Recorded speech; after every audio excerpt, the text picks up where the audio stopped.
Good evening and welcome to the January 22nd, 2024 meeting of the City of Summit Planning Board. The City of Summit Planning Board. My name is Stephanie Sulios and I am the Secretary for the Planning Board. Please rise and join me in the Pledge of Allegiance. To the flag of the United States of America and to the republic for which it stands, one nation, under God, indivisible, with liberty and justice for all. Thank you. In accordance with New Jersey Statute 10:4-10, adequate notice of this meeting has been provided to a newspaper of record and has been posted here in City Hall. This meeting is the official reorganization meeting of the board and is a judicial proceeding. Any questions or comments must be limited to the issues that are relevant to what the board may legally consider in reaching a decision, and decorum appropriate to a judicial hearing must be maintained at all times. For the benefit of the interested public, this meeting is being live streamed to the city's YouTube page and also broadcasted on Summit's government channel, which is Comcast Channel 34 and Verizon Channel 30. A transcript of this meeting is also being taken, so we need all speakers to utilize one of the microphones in the room. Please note that the fire exits are to my right, your left, and at the back of the room where you entered. The city has a listening system to assist the hearing impaired. If anyone needs hearing assistance, please obtain the system at the dais and return it thereafter. 5 new members have been appointed to the board by the City Council. Would the new members please stand and be sworn in by legal counsel Steve Warner. It's my privilege to swear in Stephen Spur, Patrice McGee, Ryan Fellman, our Class 1, Councilmember Delia Hamlet, our Class 3, and alternate member Susan Bowen. Please raise your right hand and repeat after me. I state your name. I, Stephen Spur, Do solemnly swear that I will support the Constitution of the United States Constitution of the United States and the Constitution of the State of New Jersey, and the Constitution of the State of New Jersey, and that I will bear and that I will bear true faith and allegiance to same true faith and allegiance to the same and to the governments and the governments established in the United States established in the United States and in this state and in this state under the authority of the people. under the authority of the people. And I do solemnly swear And I do solemnly swear that I will faithfully, I will faithfully, impartially, and justly impartially, and justly perform all the duties perform all the duties as a member of the Planning Board as a member of the Planning Board according to the best of my ability, according to the best of my ability, so help me God. so help me God. Welcome and welcome back.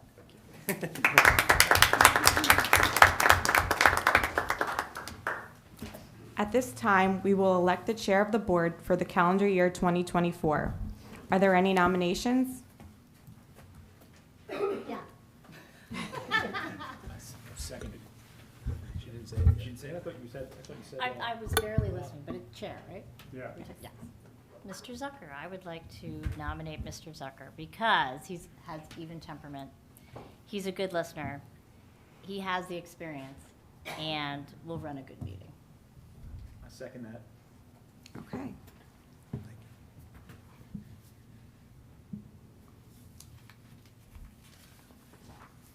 Are there any other nominations at this time? Okay, seeing none, let's do a vote. Mr. Spur? Yes. Ms. Balson Alvarez? Yes. Mr. Felmet? Yes. Councilmember Hamlet? Yes. Mr. Delory? Yes. Ms. McGee? Yes. Mr. Formicelli? Yes. Mr. Stern? Yes. Ms. Bowen? Yes. The motion carries. Well, Thank you very much. Thank you very much. I will do my very best to represent the panel and the city. Thank you very much. Congratulations. Oh, You're up. and now I'm up. And at this time, we would take nominations for vice chair. Do I have any nominations? Ms. Hamlet? Yes, I'd like to nominate Jennifer Balson Alvarez. Do I have a second? Second? Terrific. If I may I just make one comment? I should have probably done it I earlier. wish you would. Thank you. Most of you probably have seen Jennifer up here for quite a while. Jennifer worked her early career in the private sector on phenomenal projects like the restoration of the New Amsterdam Theater with Disney and the GM Tech Center in Warren, Michigan, which was a very modern campus. That project alone was nearly $1 billion project. Most recently, she has been reviewing the rehab of the American Stock Exchange. She has spearheaded initiatives locally as well. She advised on the restoration of the LCJ SMS Auditorium and the CPC Church. She now works for the National Park Service reviewing the private sector development projects that involve the rehab of historic buildings and complexes. And I'll stop here shortly, but I'm just, I think she's one of the most phenomenal members we have in this community. So it's my opportunity to give her some praise here. I think there were so many members of the board from 2023 that could successfully have served under Mr. Zucker as vice chair. However, the passion, purpose, and enthusiasm that Jennifer has for the Planning, Zoning Board, and Historic Preservation Board, along with her experience and dedication to Summit, make her far well qualified for 2024. So. Wow, thank you so much. Now, that's a nomination. Very grateful for your comments, thank you. Do we have any other nominations? Hearing none, I think we should take a vote. Sure. Mr. Zucker? Yes. Mr. Spur? Enthusiastically, yes. Mr. Felmet? Yes. Councilmember Hamlet? Yes. Mr. Delory, Yes. Ms. McGee? Yes. Mr. Formicelli? Yes. Mr. Stern? Yes. Ms. Bowen? The motion carries. Thank you.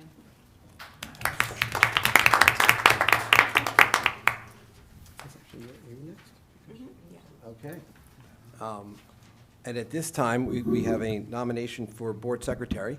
I'd like to nominate Stephanie Sulios, who has been an incredible asset to the board, and we all count on her, and she has done an exemplary job. And do I need a second? I'll take a second. Second. I'll take a second. We all love her. We love her. Thank you. Well, a vote. Okay. Mr. Zucker? Yes. Mr. Spur? Yes. Ms. Balson Alvarez? Yes. Mr. Felmet? Yes. Councilmember Hamlet? Yes. Mr. Delory, Yes. Ms. McGee? Yes. Mr. Formicelli? Yes. Mr. Stern? Yes. The motion carries. Terrific. Next up are the votes for the professionals hired by the planning board for 2024. The professionals that have been selected are Steve Warner, our returning attorney, Colliers as our engineers have come back, and Burgess is our planner, and we're welcoming them back too. At this point, I guess we can just go right to a vote. Yeah. We could do it as one resolution, one vote, roll call vote, unless anyone needs to call out any of the individual professionals. No, I think we're good. Happy to bring you all back. One vote will do. One vote. A motion second and a roll call. So moved? Second. All those in favor? Aye. Any opposed? Thank you for your continued confidence. Thank you. No, we look forward to a great year. Next up on the agenda is to adopt the calendar for 2024, which was... No. Oh, no, we're done? Oh, we took that off. Oh, okay. All right. I'd just like to take a moment for the sake of the residents in the room, the public who are watching, and those who might be new to the process, to just quickly walk through how the planning board operates. We've just appointed these professionals, and I just want to explain their functions. Mr. Warner is our attorney, the board attorney. He advises the board members on matters of law and is the key interface with an applicant's attorney. Mr. Warner does not vote on applications. Stephanie Sulios is a city employee and is the zoning board secretary. I'm sorry, the planning board secretary. Ms. Sulios works with applicants on preparing their applications, planning the agendas, and keeping the minutes for our meetings. She does not vote on the applications either. Also present is Marie Raffay for the engineering firm, who is seated at the table to our right. And next to her is Joe Burgess from the planners. They provide input to the board and also do not vote on applications. Our board consists of 9 regular members and up to 2 alternates. All members can participate in the hearings, but a maximum of 9 can vote. Most applications require a simple majority to be approved. When we review the conditions being considered on the application, we will announce the number of votes required. Each case will begin with the applicant or the attorney giving an overview of the application process to date and the variances that are required. We then hear from any additional expert witnesses the applicant may have to help explain the application and why the variances are needed. The board members may ask questions of the applicant, their attorney, and the expert witnesses. Once the board members and the board professionals have completed their questioning, the public will have an opportunity to ask questions of the witnesses. This is not the time where the public gets to speak up about how they feel about a project. This is just the point where they ask the witnesses questions to learn more and understand the process. There'll be an opportunity at the end for the public to then give their view of the overall project. Before you ask your questions, please clearly state your name, spell your last name, and provide your address. It's important that our court reporter be able to keep a clear and accurate public record. After everyone has been heard, the public will be sworn in if you want to make your opinions known, whether it's positive or negative, about the application. And then the public hearing is closed, and we, on the board, enter into executive session where we discuss the case and vote. You'll usually be able to listen to what we're doing, but you would not be able to participate. That's just our conversation. The professional staff has asked us to remind all applicants that they must carefully read the resolution that we produce after their hearing, and to pay particular attention to the conditions contained in the resolution. For example, if a landscaping plan is required, you must obtain one and submit it to the city forester. If a grading plan is required, you must have one prepared by a civil engineer and submit copies with the application fee to the city's engineering division. Failure to satisfy all conditions in a resolution will result in a delay in approving your application. It causes extra work for the city's employees. The resolutions documenting the board's decisions will normally be available 1 month after we decide a case. So anyway, that's our sort of short preview of how we work and how we operate, and I hope that's helpful. Mr. Chairman, if I may, and I apologize for interrupting, but with your permission. I wish you would. There might have been just one typo in there, and I just want to clarify for members of the board and public. There was the word executive session used for voting on application. We come out of The hearing. executive session to vote. Right. Is that what you meant to say? I meant to say? Yeah, the deliberations and the vote are done in public session. There is no executive session at all with respect to the hearing process, including the Got it. deliberations and Oh, I votes. see So I what you just want to make sure there was no misunderstanding by any members of the public. We do everything right here in front of everybody. Absolutely. Thank you, Mr. Chairman. Thank you. All right. Oh, next up are committee appointments. All right, we have, there are five standing committees in the city, and the planning board is asked to choose a designee, one of us, to serve as a planning board's representative on each of these committees. This is it extra work? Yeah, it's a little extra work, but it's also very interesting, and you get to participate in decision-making. And these committees are the Environmental Committee, the Affordable Housing Committee, the Parkline Steering Committee, the Shade Tree Advisory Committee, and the Historic Preservation Committee. I'm going to open it up and ask if, first of all, is there anyone interested in a particular committee that they have a passion for? Because we'd be happy to, sorry, Matt? Yes, no, if I may, Mr. Chairman. Yes. For the Affordable Housing Committee, I, as the Municipal Housing Liaison, already sit on that committee. Common Council will be forming a Mount Laurel Committee, which will be a confidential committee as we wind down round 3 and prepare for round 4. And it would be helpful to have someone other than myself, or in addition to myself, from the planning board that would serve on it, because any work that we do would produce a fair share housing plan that would have to come back to this board anyway. And it's unfair when councils come to planning boards and say, here, you have to pass this, without there being any involvement. So we would be looking for someone in addition to myself to serve on that committee from the planning board. Understood. I think that makes a lot of sense. Yeah. I have my own request, and I would probably nominate Mr. Spur. I'm sorry, I'm putting you on the spot. I didn't talk to you about this, so you can deny us, but having served as the zoning board chair and somebody who I know to be both eloquent and thoughtful and really does his homework, I think he would do very well for the stakeholders of Summit to serve in that work. You can say no, I didn't mean to Oh do gosh, that to you. Matt, you got me blushing. I'm sorry, but if anyone else also is interested, it really would be up to anyone on the planning board. Do we have any other? Good choice. Well, what I would say, and if I may, I talked with Steve about this. The reason we're establishing a Mount Laurel committee is in order to have attorney-client privilege. And it's not that I don't think Mr. Spur would be amazing in that affordable housing position, but I also think he'd be equally stellar within the Mount Laurel committee. And since we haven't decided that yet, I would say let's have a quick discussion, because I think Susan Bowen, you would also be terrific on the affordable housing committee. And although we haven't picked the Mount Laurel, if there's one representative who I think would be terrific on that, it would be Steve Spur. But haven't discussed that yet, so. So as so where we are right now is when Mount Laurel comes up, Right. Steve's in the wings waiting to join I'll that. keep my powder dry on the other committee. You'll keep your powder dry. And Susan? Okay. Do we have any other affordable housing interest? Okay. I'm assuming that Joe Burgess is going to be really involved in all of this, right? Correct. There'll be, yep.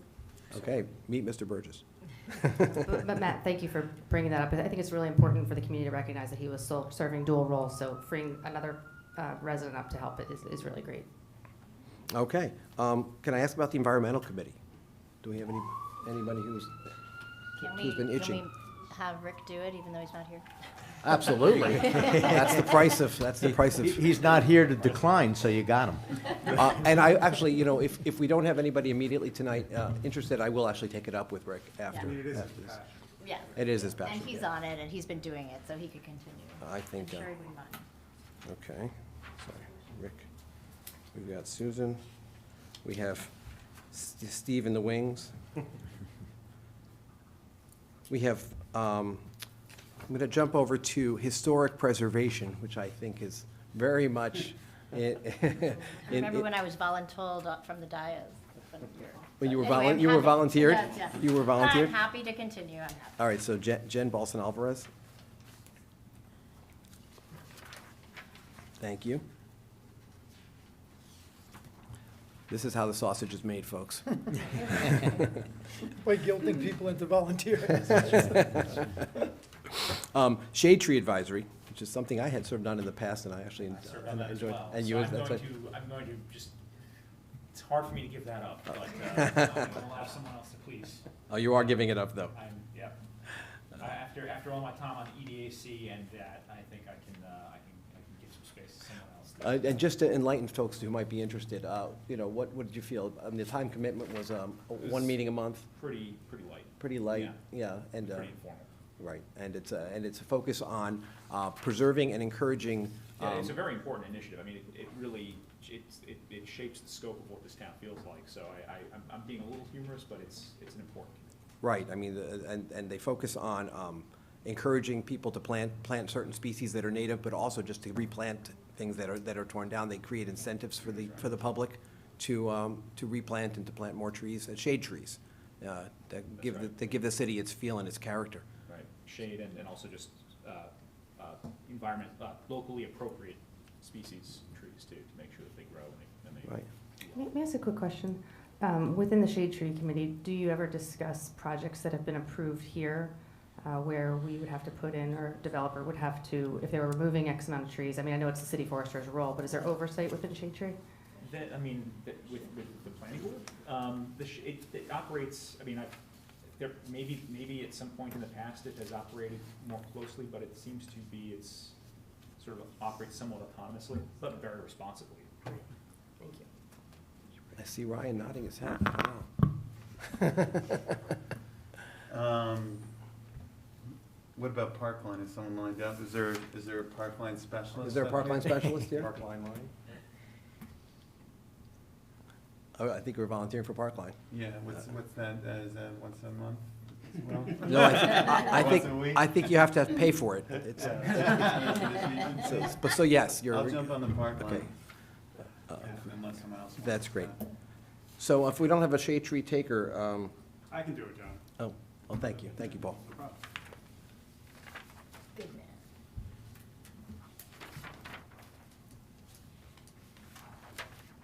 All right, moving right along.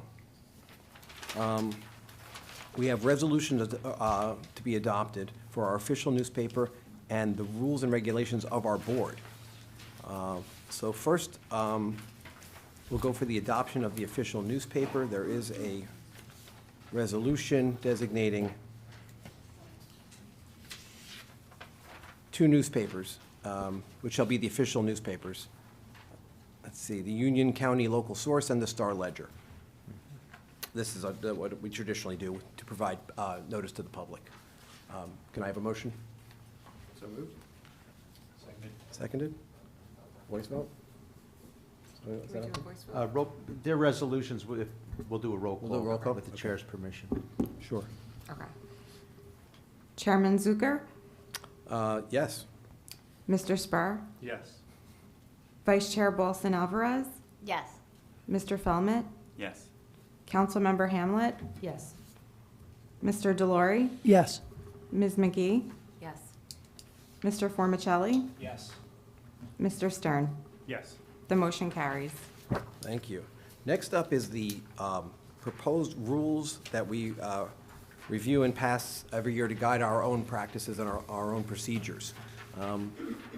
I understand that some people may have some thoughts about the draft that we've all seen. I've raised a couple of typos or questions. Actually, there's one question in particular, if you don't mind, I'd like to start with Steve. Certainly. Let me pull it up.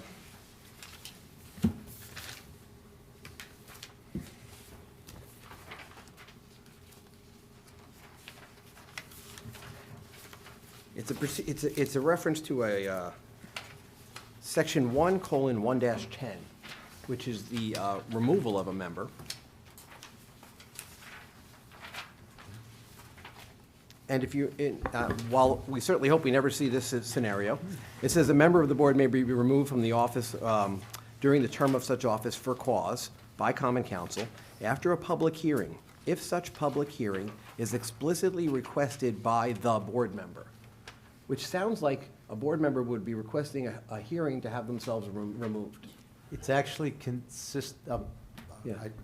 I may be wrong, reading it wrong. No, you're fine. The municipal land use law provides that if a board member is sought to be removed, either land use board, that board member is entitled to request a hearing before the governing body. And if they do make that request, it's an obligation of the governing body to conduct such hearing for that removal. So that's why it's worded the way it is. That makes sense, but I don't think that's how it reads, though. Because I think it says a member of the board may be removed from the office during the term of such office for cause by common council after a public hearing. So in other words, it's suggesting that you can remove them after a hearing, but the hearing can only be instigated by the person to be removed. That's what it does sound like. It's after a public hearing if a hearing is requested. If a hearing is not requested, then it doesn't require the public hearing. But we can clarify I think it. that should be clarified, because I Sure, think, I think this provides that the only way to remove someone with the hearing is if they ask for it. Nope, not at all. But it must be done if they do ask for it. So we'll clarify the language. That's the way I took it. And then, but they could say, no, I don't want to leave, and then they can say, you have to Yeah. Right. have me out. Yeah, that's. Right. I open it up to anyone else has any thoughts or questions? I do have a few. In the packet, we received a draft from 1/6/21. Is there, were the ones from last year, would we be able to get a copy and see a red line version versus, just to make sure, just to be clear, there was no changes from last year? It's my understanding that we haven't changed them since 2021, and that's, Okay. they were, yeah. So I think we should just take a look at that, because since '21, there's been some changes within the MLUL, and we should just I think we should just take a minute and just make sure that. Sure, I don't believe there's been any changes in the municipal land use law that would impact the rules and regulations. But that Okay. said, we can always double check. Also, frankly, if there's any other additions or subtractions that the board Okay. wishes to make, so long as they don't violate the municipal land use law, the board can do that Fair enough. at any point in time. Can we, in section 2:3-9, conditions? I like most of this. However, I was wondering if we can add more discussion around, so if you start reading around where it says, sorry, such conditions, so for educate the public, when we pass a planning board application and we say there has to be conditions, such conditions shall be deemed exclusive, and the applicant shall be subject to the terms and conditions of approval that are expressed and implied at law, including those imposed pursuant to ordinance as applied uniformly to every development application. The right to impose conditions is an inherent power of the board that exists regardless of whether the ordinance grants such a right to the board. The board shall have power to require that conditions be fulfilled within a stated period of time. But can we add something in here about enforceability? Some examples that I've seen are, sorry, right here. The right to impose conditions is an inherent power of the board that exists regardless of whether the ordinance grants such a right to the board. To be enforceable, a condition must be part of the record. So I would just look, we don't have to maybe do it tonight, but I would look for some sort of clause in there on how do we enforce the condition. Okay. If there's any specific suggestions, generally, conditions of approval are enforced through the compliance period, which is post-approval. Those that are required, generally city employees, be they engineering, building department, construction, to monitor and ensure the enforcement of those conditions in order for the applicant to actually perfect the approval and to be permitted to develop the property the way in which they sought and got the approval. So it's fairly specific, a lot of different examples, but if there's any particular language the board wishes to add to that, it certainly can be I guess, discussed or to give a circulated. concrete example, I do this, I get 3 or 4 a week of either a specific project that the planning board approved, or it was something that went through the construction office. So to take this example, if you all approved something last year and they're building it right now, a lot of times the residents who are being impacted by the construction that we all had just approved, they don't understand who they go to enforce it. So if the city might say, well, it's not in our area because it was, maybe it's Collier should be enforcing it. So I'm just looking for some guidance for residents who are concerned about, Is it appropriate, Mr. Warner, just in the language here to cite some examples with regard to stormwater management, with regard to construction, understanding that the language that exists in the resolution is ultimately what's going to bind and guide the public as well as the applicant on the matters that the board does identify? We could do general examples that are frequent enough that we know generally who in the city is going to be handling the compliance, without limiting the board to only utilize, specific conditions and/or specific, for lack of a better term, enforcers. Because there are times when the board may wish to have the board engineer or the city engineer or a combination of the above, for example, review and approve certain plans or changes or facilities. So, in short, we can do that.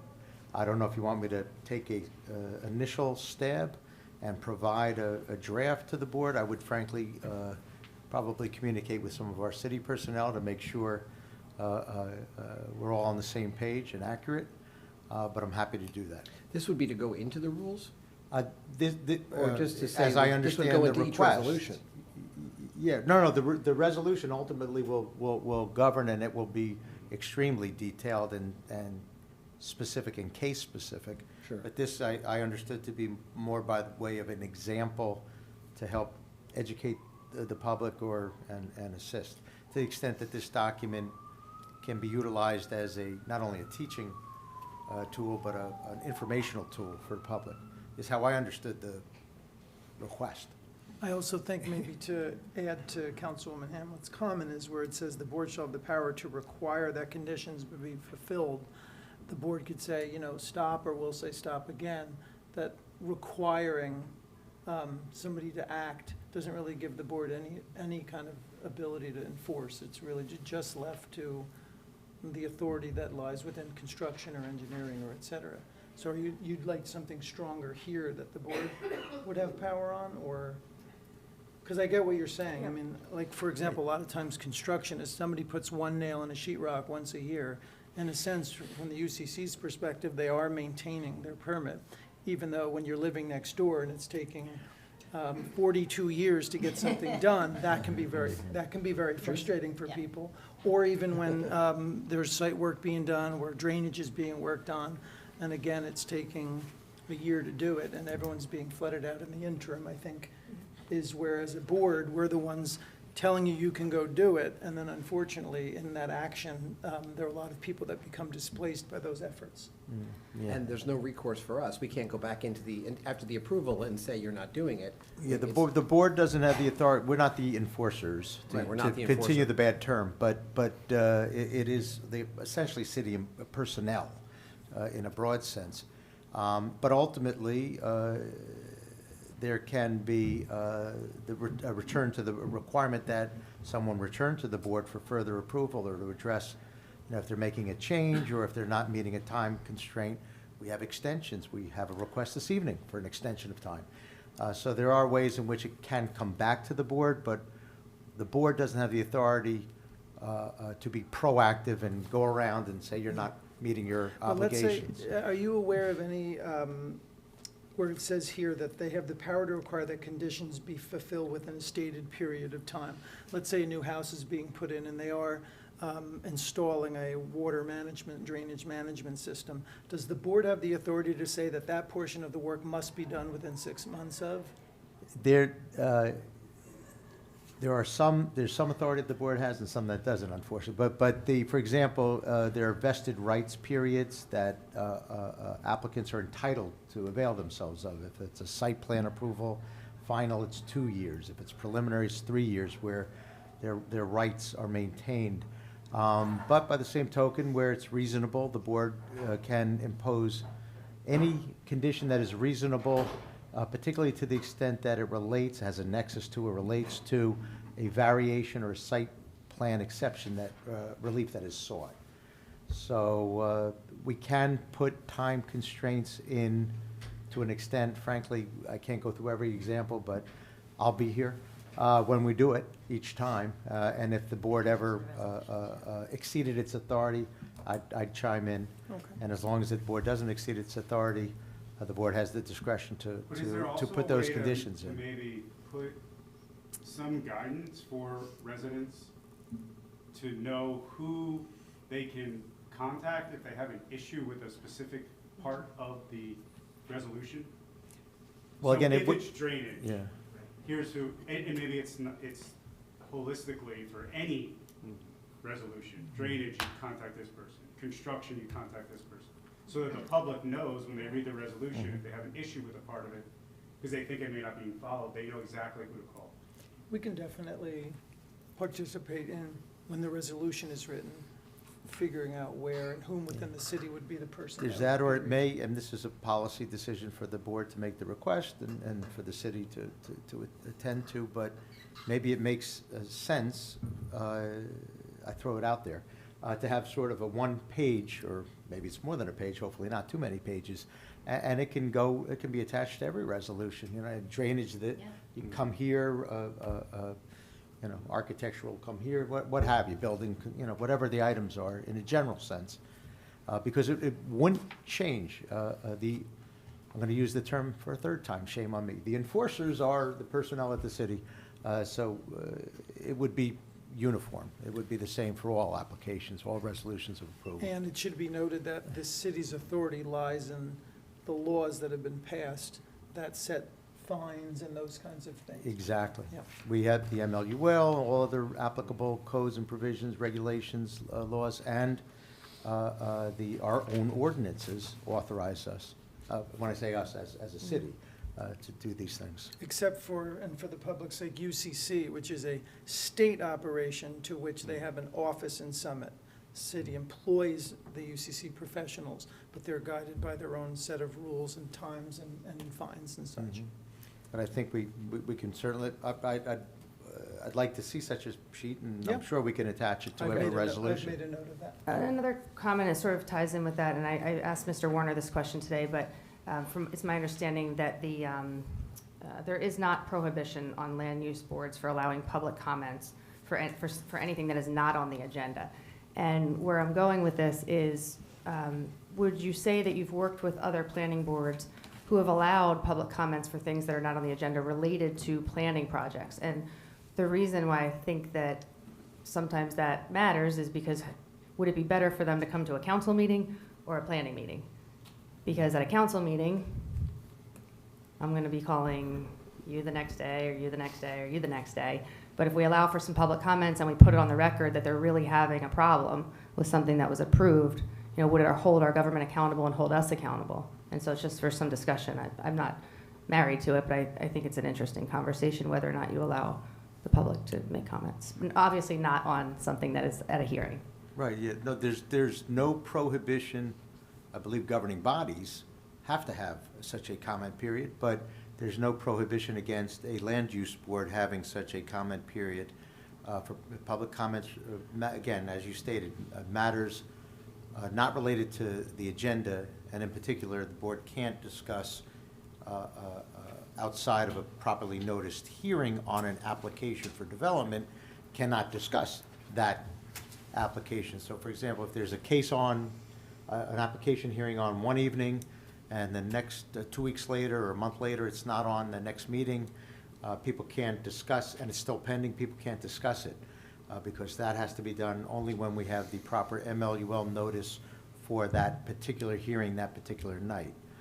So with those exceptions, there's nothing wrong with the board having, should the board want, an agenda item, public comment on matters unrelated to the agenda or something along those lines, and some boards do have that. Would you counsel, though, Mr. Warner, the board members, the board professionals, to not, though, engage in a dialogue with the public on those issues? I know you'll understand and appreciate and not get upset at me if I jump in and stop someone from speaking if they appear to be about to say something or discuss a matter that they shouldn't. I do try to make sure that I think the existing board members will tell you I'm anything but a wallflower. I have one suggestion that's simple, especially if we have the list, which I think is a great idea, to have a stock list of here are all the contacts. It's a great idea. It's just to say something about enforcement is done by the City of Summit, because the City of Summit administration and the staff have to have the flexibility to know, in this project, so-and-so is going to be monitoring, the construction, somebody else is going to be monitoring the water and the mitigation for runoff and all of that, so that it's not too specific, honestly, in the language there. I would think just saying the City of Summit is in charge of enforcing the resolutions and the conditions, and we'll take it from there, because things might change behind the scenes as far as staffing and departments and department names, things like that. Sure. It should also be noted that Colliers is the inspecting engineer on projects. This was a confusion during the Habitat project where people were observing, like, why is this happening? And it wasn't city inspectors to some degree. So we But have it's- spoken if- to Colliers. This is interesting, because we brought it up before. Colliers works for us, though. There are consultants, so in essence, it's the City of Summit. For and the then if planning we- board. Yeah, Colliers works for the planning board, they do not work for the city. And that's where there's a disconnect, where while we fund the planning board, it is the quasi judicial appointment of this body. And what we discussed, which I think is good practice, and to your point, to support you, is that we've told Colliers there will be instances where we will use city inspectors rather than the Colliers inspectors to ensure that we're inserting ourselves in a way where there may be infrastructure or the things that we want to be more closely monitoring. So I'm not disagreeing with you. Right, That no, I think ultimately it's the good for city- everyone to understand that, because Yeah, I no, frankly exactly. didn't know that Yes. earlier, but I think that for the purposes of our conditions and our resolutions, it's Yes. the broader city of Summit. Planning board's under that, administration, staff, everybody's under that umbrella, so I think that, you know, Yes.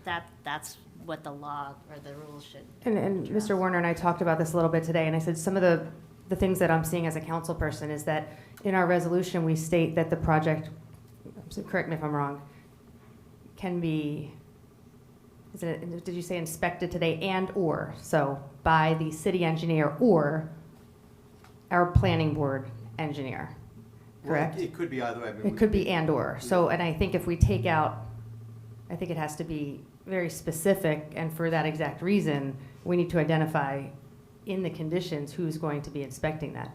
In the resolution. I'm sorry, in the resolution. Yeah, okay.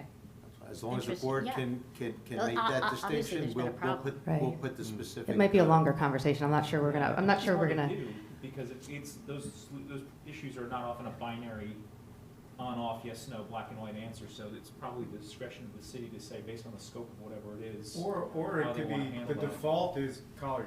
If Right. we, as the board, think that the project elevates to a level that we're gonna get a lot of engagement from the residents and are concerned about the project, take Habitat, for example.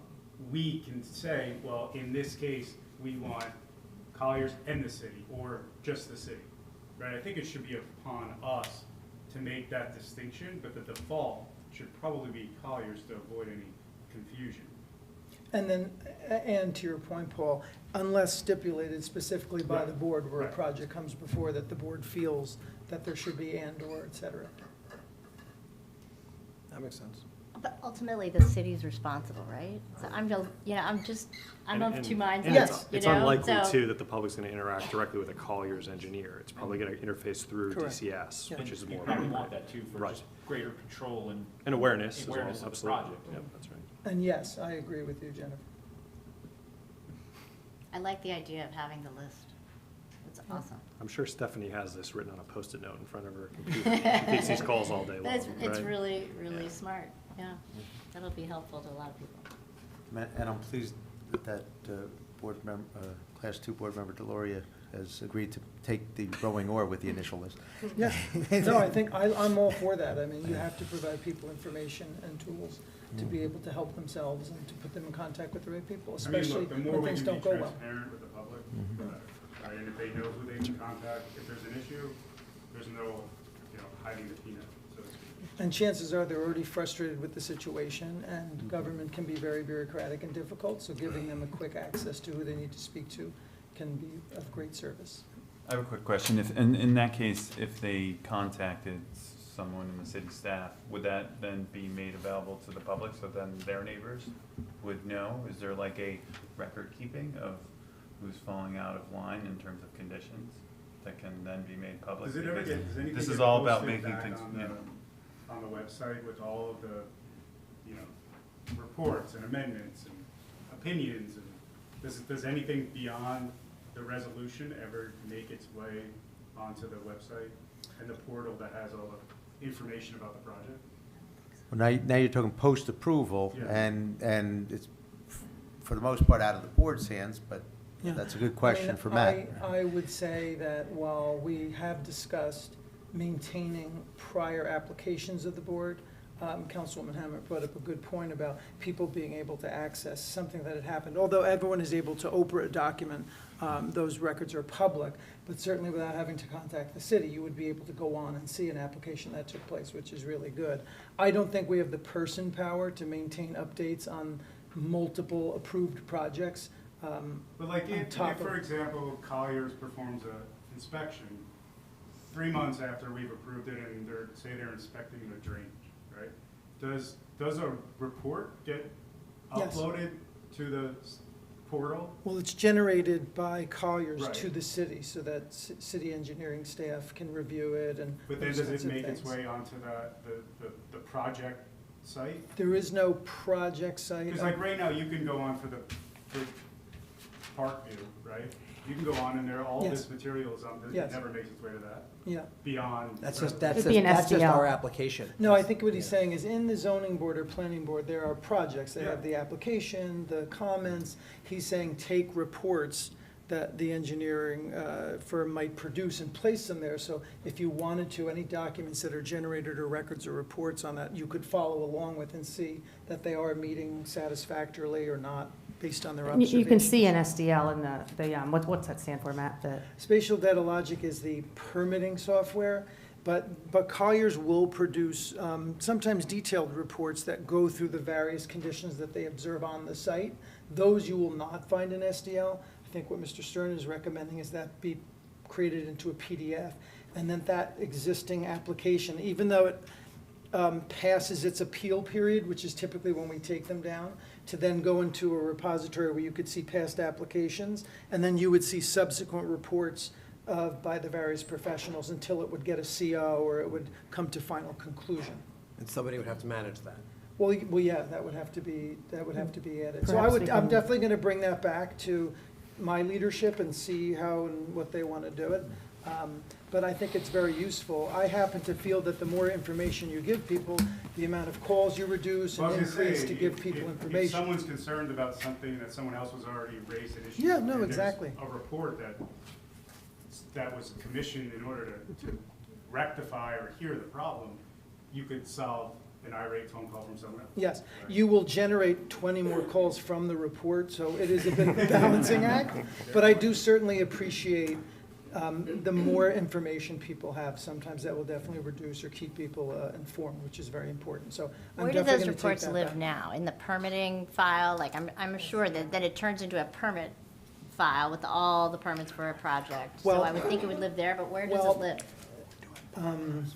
While we've made strides in this, the Department of Community Services has multiple divisions. Right now, SDL, which is Spatial Data Logics, which does a lot of the construction permitting and handles other kinds of permitting, is separate from an engineering database. So historically, engineering had its own permitting and record keeping. We've inherited the yesteryear, trying to bring it very quickly into a swipe right, which the public expects, but the infrastructure isn't really there. So we are the birthmaids of a new government to try to make it more available. So I really do appreciate what you're talking about. But for example, you couldn't go on to any platform right now and see an update on an engineering-specific project like this. The engineering department does road and other infrastructure projects that they do update, but not at this level. So I'm going to take all this back. I think it's very good feedback, and like I said, the more information we share, there's more value to. And a couple of thoughts, Matt. I know we're supposed to meet about SDL, but maybe it would be beneficial for you to give an overview at a planning board meeting, just a suggestion on Yeah. SDL. It's actually a really powerful tool for the community to understand as well. Secondly, I spoke with our secretary today, and I do think it's very, very important to have our past applications still up on the website. So if our technology committee can get those back up, it saves me from calling. I had to call about one last year, so it's going to save less emails and to your point, be more transparent to the public. This is the IT committee. So, but, No, I mean, council, Andy Oh, Miniger, oh, I see. Council Oh, Member yes, yes, Miniger yes, has the yes. technology committee. Oh, I So see, maybe we yeah. can ask him if they have some, might be a really good thing to put on their agenda. I haven't talked to him about it yet. but- great, love it. Thank you. Do you have any other more comments about the rules? I would just move that we pass them tonight, but that we have, we talk about it again, because I think we should all just take a look at, Absolutely. things. We can come back and address it but I know we want in to the get to future. Yeah. meetings, so. Yeah, just so I'm clear, I mean, MLUL Section 8 requires we have rules and regulations, and it's appropriate to readopt them. Are we readopting the prior version, and then we're going to make changes and presumably adopt that revised version? Or are we readopting a revised version with the expectation that the Can we not new operate verbiage is going to without come later? Something approved? What's that? Can we not operate without a version getting approved right now? It's, my recommendation would be that you readopt the current version, and that as soon as possible, we circulate the revised version with the changes that have been discussed to the extent they can be made and with the appropriate language. And then you can There's no limit on how many Right, times we'll you we'll could just take up adopt the the bylaws. revised, we'll during take the- up the revised Yeah. rules at a future meeting. At a future meeting, yeah. Okay, so we have one motion to adopt the rules. A second? Do we have a second? Paul, give us a second. If we could do a roll call, only because I think we do these by resolution as well, but we should. Chairman Zucker, Yes. Mr. Spur, Yes. Vice Chair Balsan Alvarez, Yes. Mr. Felmet, Yes. Councilmember Hamlet, Yes. Mr. Delory, Yes. Ms. McGee, Yes. Mr. Formicelli, Yes. Mr. Stern. Yes. The motion carries. Thank you. All right, next up, we're going to go a little bit out of order. We'll take the resolution for the extension on Edgemont. Go back to the roll call. We're going to go back. Well, we didn't do the roll call, so we should go back and do the roll call, and then we could go. All right. Okay? I'm sorry, for the attendance. Oh, I'm sorry, sorry. yes, yeah, no problem. Oh, because of Rick. Yes. Okay. So I'm just going to go through the attendance. Chairman Zucker, Here, present. Mr. Spur, Here. Vice Chair Balsan Alvarez, Yes, here. Mr. Felmet, Here. Councilmember Hamlet, Yes. Mr. Delory, Present? Ms. McGee, Here. Mr. Formicelli, Here. Mr. Stern, Here. Mr. Bell, Here. Ms. Bowen. You have a quorum. We can proceed. All right, thank you. So the next up is a resolution for an extension of a prior matter on Edgemont Avenue. Mr. Weber, I believe you provided us a letter dated January 12th, 2024, with regard to a project at 19, the address of 19, 23, and 27 Edgemont Avenue. Let's see, this is a resolution extending the time to file the final subdivision plat. And I'm sure you would be happy to explain to us what's going on with your project. Good evening, Mr. Chairman, members of the board. James Weber of Alfonso and Weber on behalf of the applicants for 25, 26, and 27, Block 2006, Edgemont. And that would be George and Brenda Shepherd, Liam and Susanna Carr, and Shannon Mahaney. This is a lot line relocation where between the Mahaneys and the Carrs, they're exchanging 1 square foot net. With regard to the Shepherds, they're conveying around 3,000 square feet to the Carrs. And this all stems, and I'm going through this, Mr. Chairman, because I see that there's new board members, so I just wanted to walk through what the board had originally approved. And Mr. Chairman, all board members can vote on this, though. It's the extension request. They needn't have been participating in the prior hearing back a year or so ago. And what you have is along Edgemont, the original lot lines cut in front of the properties, so that the Carrs who have the middle property, when they walk out their front door and they go to the street, they're standing in the Shepherd's property. Likewise, when Shannon Mahaney walks out of her door, she goes down to her driveway, she's standing in the Carr's property. As a result, the neighbors have all agreed together to shift the lot lines so that you have a street view where the front of the house actually matches up what you would expect when you see the property. So we prepared those subdivision deeds. We've had 2. And the reason we've had 2 is we had one that was originally prepared, signed by the chairman and the secretary, but in order for us to be able to achieve this, we need US Bank and Chase Manhattan to sign off and to release the little tiny pieces of property that let the neighbors move. They did not agree to do this concurrently. Instead, they wanted one to go first. So US Bank said, no, you go first. Chase said, no, you go first. Finally, US Bank has given us the release of the part of the mortgage premises for the Mahaneys, and we have that. We've given that to Chase. Chase is now saying we're almost good. We have Mr. Clark, who has to provide another document. Chase did not accept the signed subdivision map, even though the board had approved it. It's signed and sealed by Mr. Clark, adopted in a resolution. They said, no, we want a certified survey. So we're giving Chase a certified survey, plus we're updating all our title, and we need a little bit more time. So once we get the releases of all the mortgage premises, we can then go through to closing. And that's what we're asking the extension of time for. Does anyone have any comments? I have one question or two. The maximum amount of extensions permitted by the MLUL is how many? Well, actually, One. I think for the perfection of the subdivision deed or plat, they already have one extension of 190 days, and I believe technically there's a limit of 1 year, if I'm not mistaken. Mr. Weber can chime in, although let the record reflect he nodded in the affirmative, but he can chime in. That's correct. So the first one's 190 days. Yeah. We thought we'd be here. We actually believed that we were going to complete it. So the next one would only be 5 months. Yeah, it So- would take, and it that would be gives a the 1 year total is now the request, even though the initial request may have been for another 190 days.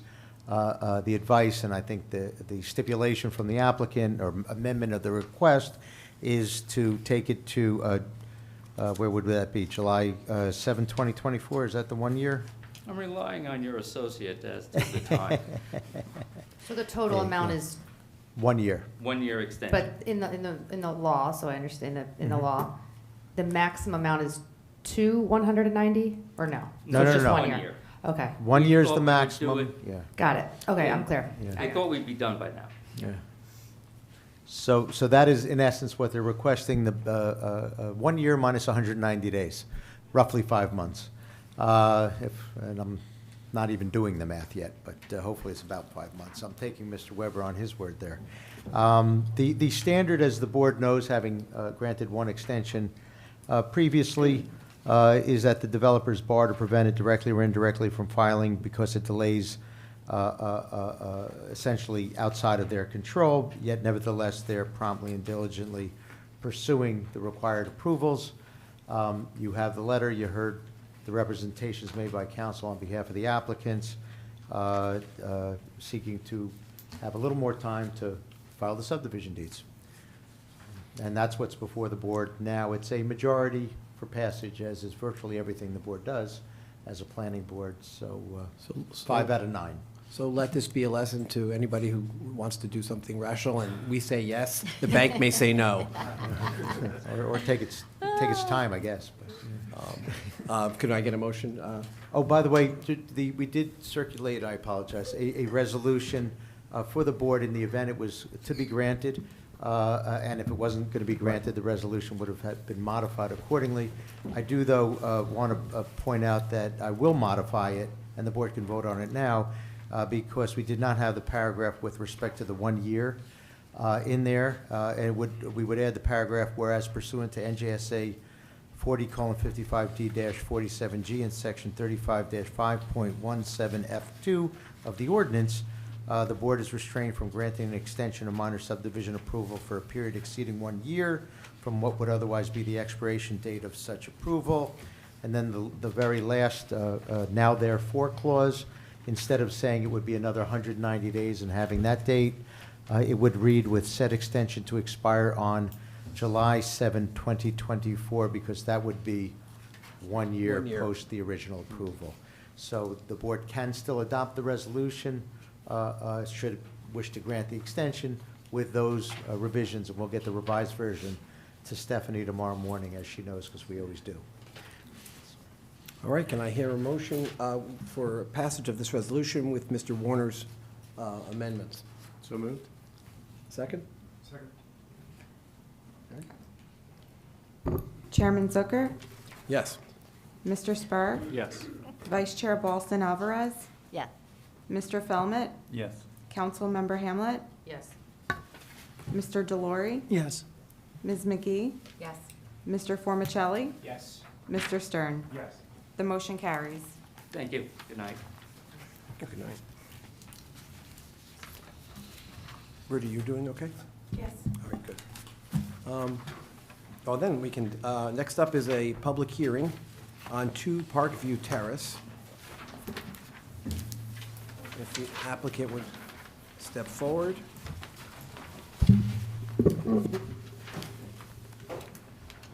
And Mr. Chairman, with your permission, if I may, while they're getting ready, and I think you did just call the application, correct? I just did call the application. Okay. We're gonna I give did have an opportunity to review the notice, found the content of the notice to be sufficient, found it to be timely served and published, served by certified mail on January 8th, published on January 11th, and our board secretary assures me she cross-references certified mailing slips, so the service and publication was at least 10 days prior to this evening. So I say all that, as the board knows, so that I could say the most important part, which is the board has jurisdiction to hear and decide the application. Thank you, Mr. Chairman. Thank you. And I welcome the applicant to begin. Thank you. Do I have to press this to turn this on or anything? No, actually, it is on. Okay. But if you But you can, should But if turn you it could towards just the put it camera. directly in front of your face, and if you could lead into it as best you can there. if you could introduce yourself and tell us what's going on.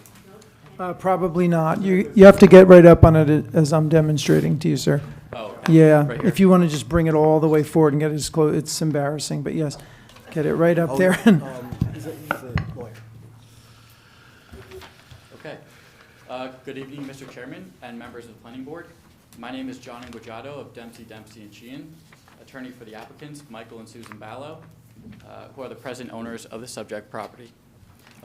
This application concerns the property located at 2 Parkview Terrace, further identified as existing Lot 23, Block 4706, which property is situated in the R6 Single Family Residential Zoning District. We are here tonight respectfully requesting minor subdivision approval and C variance relief to subdivide existing Lot 23 into 2 lots to create new Lot 23 and new Lot 23.01. This application aims to redistribute the oversized and odd L-shaped existing Lot 23 to create 2 new lots that will be more conforming and aligned with the lot area and lot dimensions permitted in the R6 zone and will result in lots more similar to neighboring properties surrounding this site. In order to realize these improvements, the following relief is requested: classification of the subdivision, final minor subdivision approval, C variance relief for minimum lot area for new Lot 23 to permit the proposed lot area of 7,880 square feet, where 12,356 square feet is the permitted lot area in accordance with the calculated neighborhood average. Variance relief for minimum lot width for new Lot 23.01 to permit 66.62 feet, where 80.4 feet is permitted in accordance with the calculated neighborhood average.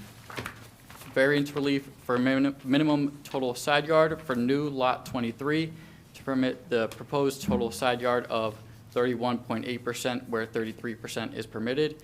And variance relief for maximum building coverage for new Lot 23 to permit 24.3%, where 20% is permitted. The testimony presented by the applicant and the applicant's expert will demonstrate and provide the proofs required to justify that the oversized and odd shape of this property creates an extraordinary and exceptional situation that imposes a practical difficulty and undue hardship upon applicant in seeking to develop the property as otherwise permitted. That the proposal advances the purposes of zoning and that the benefits to be gained by the surrounding neighbors, the R6 zone, and the city of Summit far outweigh any potential detriment. That this proposal will enhance and establish permitted use in the R6 zone, is consistent with the character of the neighborhood, will be an improvement over existing conditions, and will not affect the values of surrounding properties. And that this application will cause no substantial detriment to the public good and will not substantially impair the intent and purpose of the Development Regulations Ordinance or Master Plan. Tonight's presentation will include testimony by the applicant, Susan Ballo, and engineer surveyor, Andrew Clark. I thank the Planning Board for hearing this application, and absent any questions the board may have for me, applicants are prepared to call its first witness. And Mr. Chairman, with your permission, I can swear in the witnesses as well as our board professionals. Please do. Thank you. Certainly. If all 4 of you, the 2 applicants' witnesses and our 2 board professionals, will raise your right hand. Do all 4 of you swear to God or affirm that the testimony you're about to give is the truth, the whole truth, and nothing but the truth? I do. Yes. Thank you all. Okay, I'd ask that Susan Ballo be called as the first witness. do you want to sit here? Just state the spelling for me. Short, Susan. I think Sorry. Susan Balogh, S-U-S-A-N, we can hear you. B-A-L-O-G-H.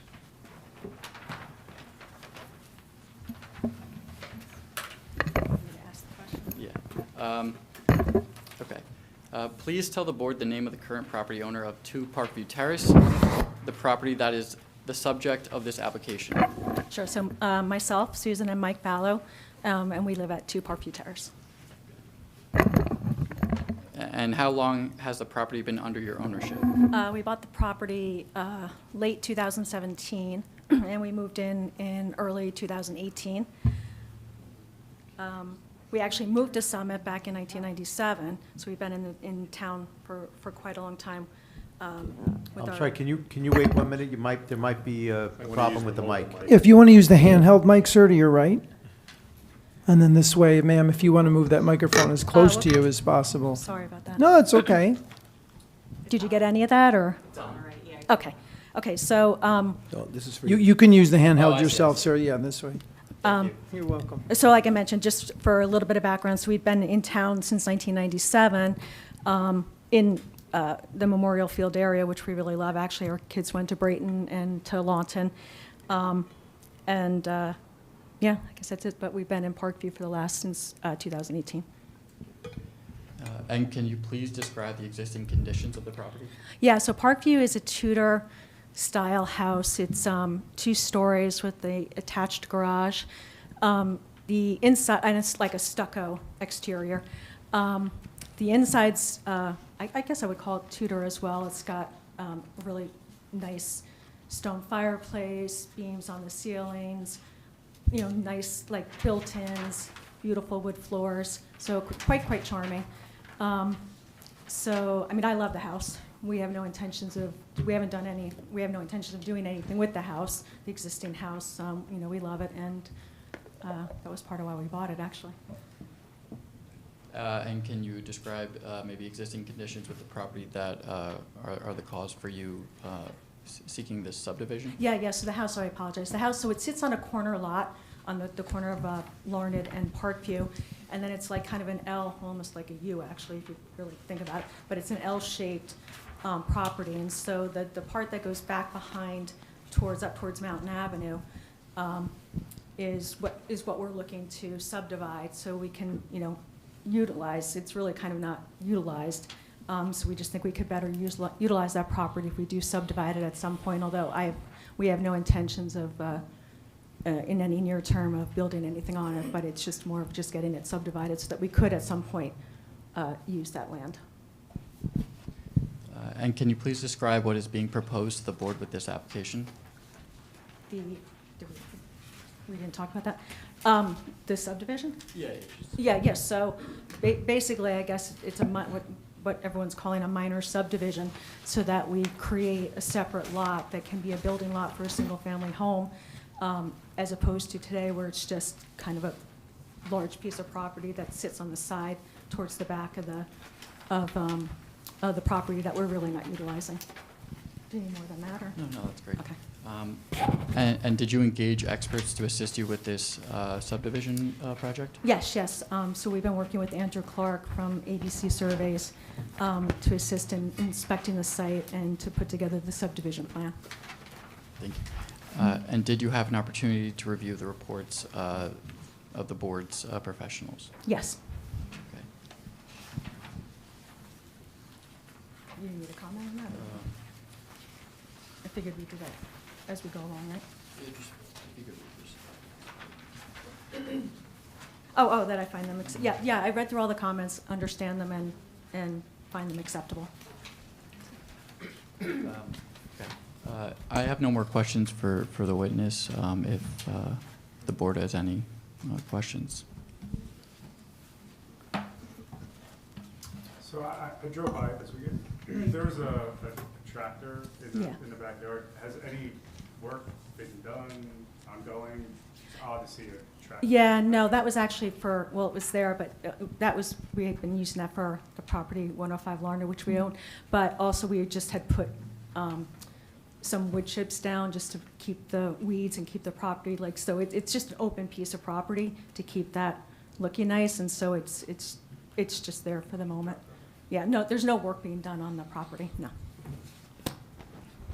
Do you know how, in seeing it in person myself as well, there's maybe 3 or 4 trees on it, but it's largely without trees. Yes. Had it always been that way, or was it wooded at one point? It was, it was wooded at one point. I think it was maybe the year after we bought it, or 2 years ago. We had a lot of the trees, a lot of them were not in good shape, were not healthy, so we had the trees taken down, but we, obviously through the city. And you were saying that occurred 2 years ago? No, I know, I think it was maybe 3 years ago. It was just before, or sometime before. It was in 2 different sections, actually. We took some of the trees that we were very concerned about, because they were quite tall, to be honest with you. They had not been taken care of. So it was actually quite there were trees, and it was overgrown. It was just a very overgrown lot. I mean, I live at 105, well, I don't live there right now, but I own 105 Larned. So I've had that lot behind me for the last 20, 25 years. So it was just a very overgrown. Mary and Paul didn't use that piece of property, the previous owners of the house whom we bought the house from. So we did have trees taken out in 2 different occasions. The majority of why, because we were nervous they were going to fall on the house.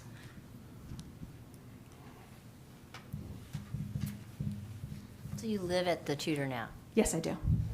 Since 2018. Are you aware of any existing drainage that occurs on the empty lot now? Does water? In regards to any existing water management infrastructure that you've put in? There's drainage in the corner that's been there. That was there as part of what we did at Larned, just to drain water. But no, not aware of anything else. Will Mr. Clark Nothing that we put in. No. Will Mr. Clark be able to speak in greater detail to the conditions of the site? Yes. Okay, thank you. There's a note about an easement on the property. Has that been resolved, or is there more information on that? I'm not aware of anything that has to be resolved, but.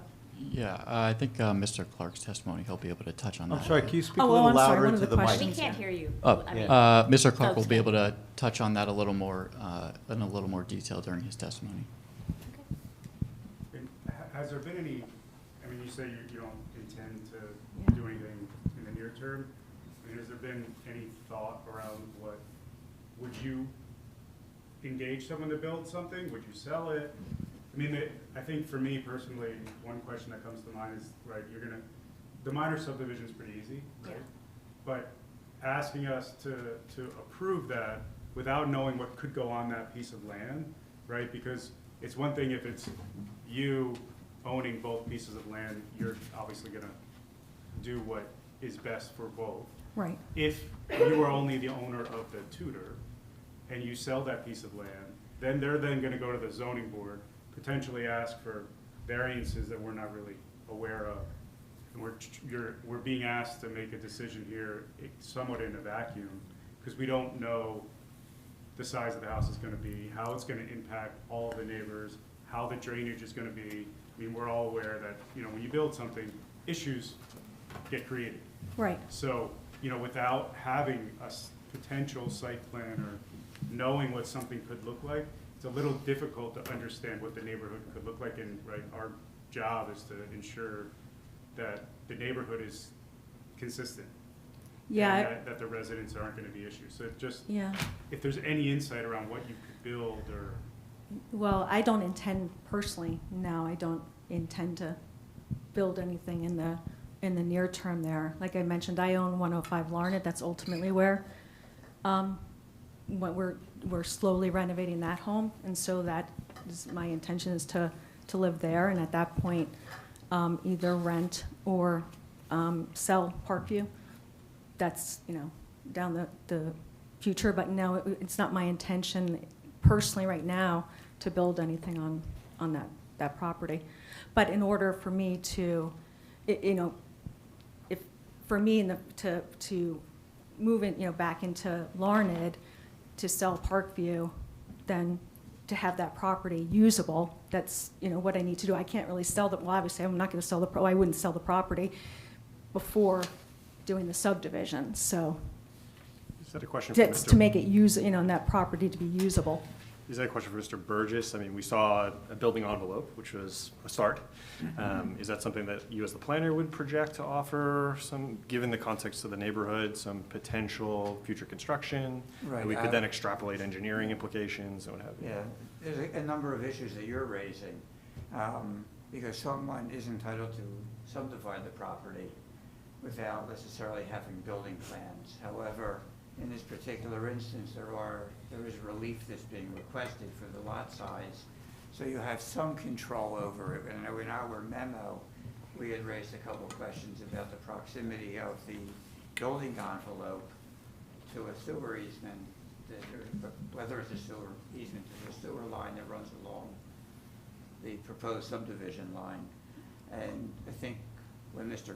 Clark, when he testifies, he'll be able to answer some of those questions, because it may help you decide whether there should be some adjustments to the building envelope itself, and thereby reducing the overall size of the building envelope. However, there's not a possibility of you dictating the complete character of the house that can be developed on the site. I think there's case law to that effect that maybe Steve would want to comment on. No. Mr. Burgess is correct, yeah. Absent variance relief, if the applicant is otherwise entitled to a subdivision, they're not necessarily obligated to show you the house that they intend to build, or even commit to keeping it themselves or selling it. Who is the occupant? We can only approve and zone uses, not specific occupants. But in that there is variance relief at issue, it gives the board a little more control, as Mr. Burgess. As the applicant's attorney at least Explain. reflected, Mr. Warner, right? Our expectation is that there's no substantial detriment to the public good, conformance with the DRO and the master plan. So maybe the question, Mr. Clark, you can ultimately address is, would we expect, if the subdivided lot were to be developed, could a structure be developed in conformance with the character of the neighborhood? That's at least, it's a low bar, but that's a start. But I think the board would be interested to understand. Yeah, once it's a subdivision, you don't, if and when a subdivision is approved, they can build, if something conforming. Sure. They would have to get relief if it's non-conforming, obviously, either from this board or the Board of Adjustment, depending upon what that relief is, probably Board of Adjustment. And they can sell it as a buildable lot. So what they are asking you for, irrespective of current intentions, is, can you allow me to subdivide this lot so that I have an additional buildable lot? Buildable, i.e. a single-family dwelling that comports with all the setback requirements and all the other regulations for subdivision, for single-family dwellings in this district. So to follow up on Mr. Stern, not that I want to or would, but I want to know, can we condition it to say, as a condition of getting this lot line, the lot will then be restricted to meet zoning, not get variances? Not only can you say that, but that's the law. They couldn't do anything other than what is as of right. So they couldn't go for a variance at the zoning Oh, board no, no, for no, a they can go for larger a on a variance, new but lot? they can't do anything with the property that would require a variance without getting the variance. They have to. They can No, only- I understand, I understand that. no, No, what to- I'm trying to say is, because Mr. Stern's concerns, which I understand, and we're asking for a lot line change, if the board wanted to, could they say, yes, you get the lot line change, but whatever gets built on this lot ultimately has to meet this current code, not go for a variance? You Seems like can't it might require them not. to waive their right to go to Okay. the zoning board of adjustment for relief. You cannot do that, no. Okay, So we cannot make a condition we can't make that a condition. Correct. I mean, I don't even know that the applicant could stipulate to it, frankly. Seems like it's a bit of a flaw in that. looks like Joe wants to say something. Yeah, go ahead. No, recognize that And we raised an issue with respect to the required lot size, because you have not only a minimum lot area requirement, but you have your lot area averaging standard. They had indicated it's 12,000 something square feet. In our analysis, it's actually a little less than 12,000 square feet. But recognizing that, you've got a 7,880 square foot lot proposed and a 9,923 square foot lot proposed. So, you know, there can be some discussion about internally where the setback lines are going to fall, but you cannot preclude them from seeking relief at the zoning board after the lot is created. Yeah. Again, having said that, the master plan and the zoning ordinance is replete with comments about how you want to establish the development that is consistent with the existing character of the neighborhood. Yes. So maybe we could ask some questions of Mr. Clark about that when he testifies. Thank you. Do we have any further questions, or should I open it up to the public to question this witness? At this time, I'd like to take anyone who would like to ask a question of this witness regarding her testimony that she just provided. Yeah, hi, my name is Christina. So Please you're come gonna up have to to the wait panel. till you come to the microphone so we could all hear you. My name is Christina Amundsen. I live at 109 Larned Road, and I've been there since 1997. And Excuse me, could you spell your full name? sure, Christina, Christina, Amundsen, Amundson. Sorry, I don't ever have to think about it anymore. I've been married for a while. So anyway, I've lived in this neighborhood since 1997. We bought our property just, I guess, shortly before you and Mike bought yours, right? And my concern, I'm Ms. sorry for Emerson. the interruption, ma'am, but with the chair's permission, the procedures for this hearing, or for any land use hearing, are, this is the time for asking questions, so we want to about make what they sure- said, right, I understand, but I'm trying to get to that, No testimony. okay? Right, but So you the can't testify, testimony you're not of the on the road. witness. I need one speaker, please. Go ahead. Please wait till I'm done, thank you. I understand that you may want to have a predicate to the question. Yeah, I'll be Explain before we get short. to, but you do have to make sure it's a question to the witness. The question is that I do not understand, and maybe I would like some more information about how they have derived this average lot size for the neighborhood and what they are considering the neighborhood. Because, you know, when I think about the neighborhood, I look at sort of our block and around the block and across the street. And if I look at the existing lots, most of them, there's one exception right now, most of them are over 11,000. So square feet. whatever Okay, you Ms. call it. Emerson, I think they can answer the question. You've asked what is the standard by which They the- formulated the the neighborhood thank and you. what they have included. And I believe there is a formula that is followed, and Okay. you're free to. It's in the ordinance, yeah. Yes, Maybe I could help with that answer. The zoning ordinance is very specific. It says that to calculate what's defined as the average neighborhood lot arrangement, you look to the 3 lots to one side of you and the 3 lots to the other, and the 3 lots directly across the street.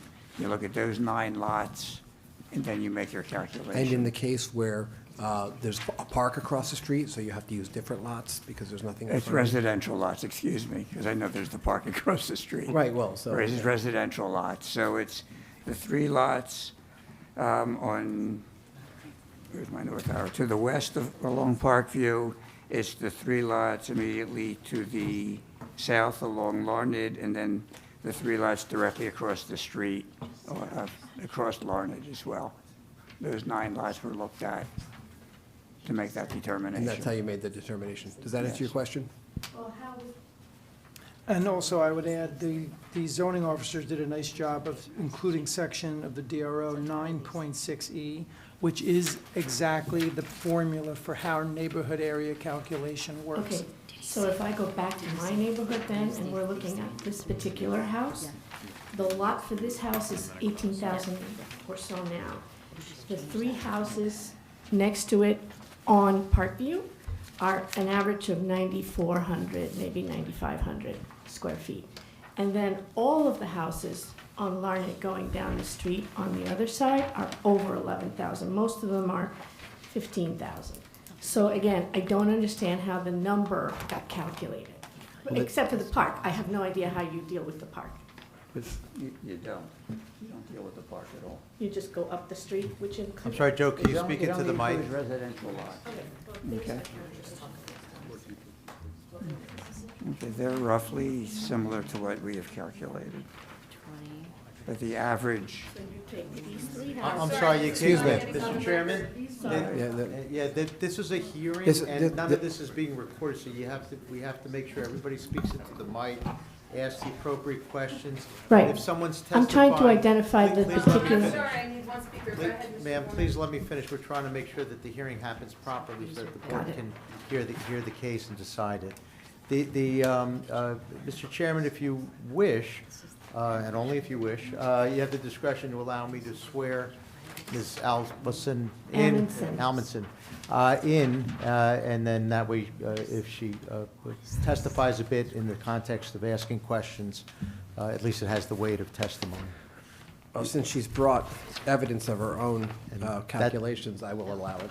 Yeah, that seems to be happening as well. I hereby So- swear. Right. Please raise your right hand. Do you swear to God or affirm that the testimony you're about to give, as well as the testimony you've already given, is the truth, the whole truth, and nothing but the truth? Yes? Yes, thank you. And counsel, you have no objection to her providing testimony, correct? No. Thank you. And if there's a document that's already been submitted to our planner that's different than something that was previously a part of the record, Joe, was there writing on that? yes, she has handwritten notes as to the lot Yeah. sizes of the lots I just mentioned. It's going to have to be, with the chair's permission, it's going to have to be entered into evidence as, we'll call it, with the chair's permission, 01, just so that the applicant has an opportunity to see it as well. These are like judicial hearings, if I may, very quickly, Mr. Chairman. Please. So in other words, everybody has due process, like under the Constitution, and the right to question and confront and what have you. But everything has to be clear and on the record, and everybody has to be able to see all the documents and hear all the testimony. So now this has already become a part of the record because it's been given to our planner. So if you don't mind parting with it, or if you have an extra copy. I will make a copy somehow and get it to you, but Right, but for now, it'll have to be marked 01, and you will have to give the applicant, with today's date, the applicant an opportunity to review it, because that's due process under the Constitution, which is what we have to abide by. But I did hear Mr. Burgess say that these are approximately the same Yes, we have done our own calculation, and again, whereas the applicant had indicated it's a little greater than, the neighborhood figure is a little greater than 12,000 square feet, we actually calculated it 11,465 square feet. In contrast, as I said earlier, the one proposed lot is going to be 7,880 square feet, and the other is 9,923 square feet. Is that close enough for what you're trying to demonstrate, or? right, because what I wanted to understand was what is used to calculate the average, and now I've got the answer. Okay. In case you're wondering, the super secret document I'm holding is basically, sort of a bird's eye view of the lots near where we live, and it just has somebody's handwritten calculations of the acreage, so. Right. thank you. If you don't mind just sharing it with applicant's counsel, thank you. I have a question. Mr. Burgess, can you just help us understand how there's a difference between what they're using to calculate the average and what you're calculating to compute the average? I would have thought that before the meeting occurred, that there would have been at least consistency around. I can explain if I can get up on stage. Yeah, I have a lot to say. if I may ask if we could reserve this, Yeah, Mr. yeah, Clarkson yeah, would give pretty absolutely. Yeah. detailed Yeah. explanation. Okay. Absolutely. May I ask I a think question? that would be fine. Can we put this up somewhere, like look at it, or do you have, somebody have a survey so we can, like, I feel like we all need to look at something? Or can we put it on can we put something up so that we can all look at it? Mr. Ingrid, did you bring an electronic, do you have a computer that can? put Are that- you asking for the actual subsection? Well, we have the plans right here, which include the average. Let Mr. Clark free. Come on. If there are no more questions from the public for this witness, oh, we do have one, sorry. Why don't we finish up with the public questioning of the first witness, then we'll get over to Mr. Clark. Yeah, I don't know if he has a flashback. Can we just put a paper copy up there? Delia wants to put your These two report up. boxes right here. But you can't see it, like, we need this. Do you have the CAD file? we would need like. But I don't have the CAD file with me now. We have updated averages that Mr. Clark's gonna provide. He has a letter size that he's gonna give to everyone as well during his, which I think is kind of what you're looking for. Is it this, well, is it any different? Putting one on that. It's probably already one of up. their sheets, but it's so small. He's gonna get to Yeah. You're welcome to join here. We'll be here for a while. It's a different sheet. It's not significantly different.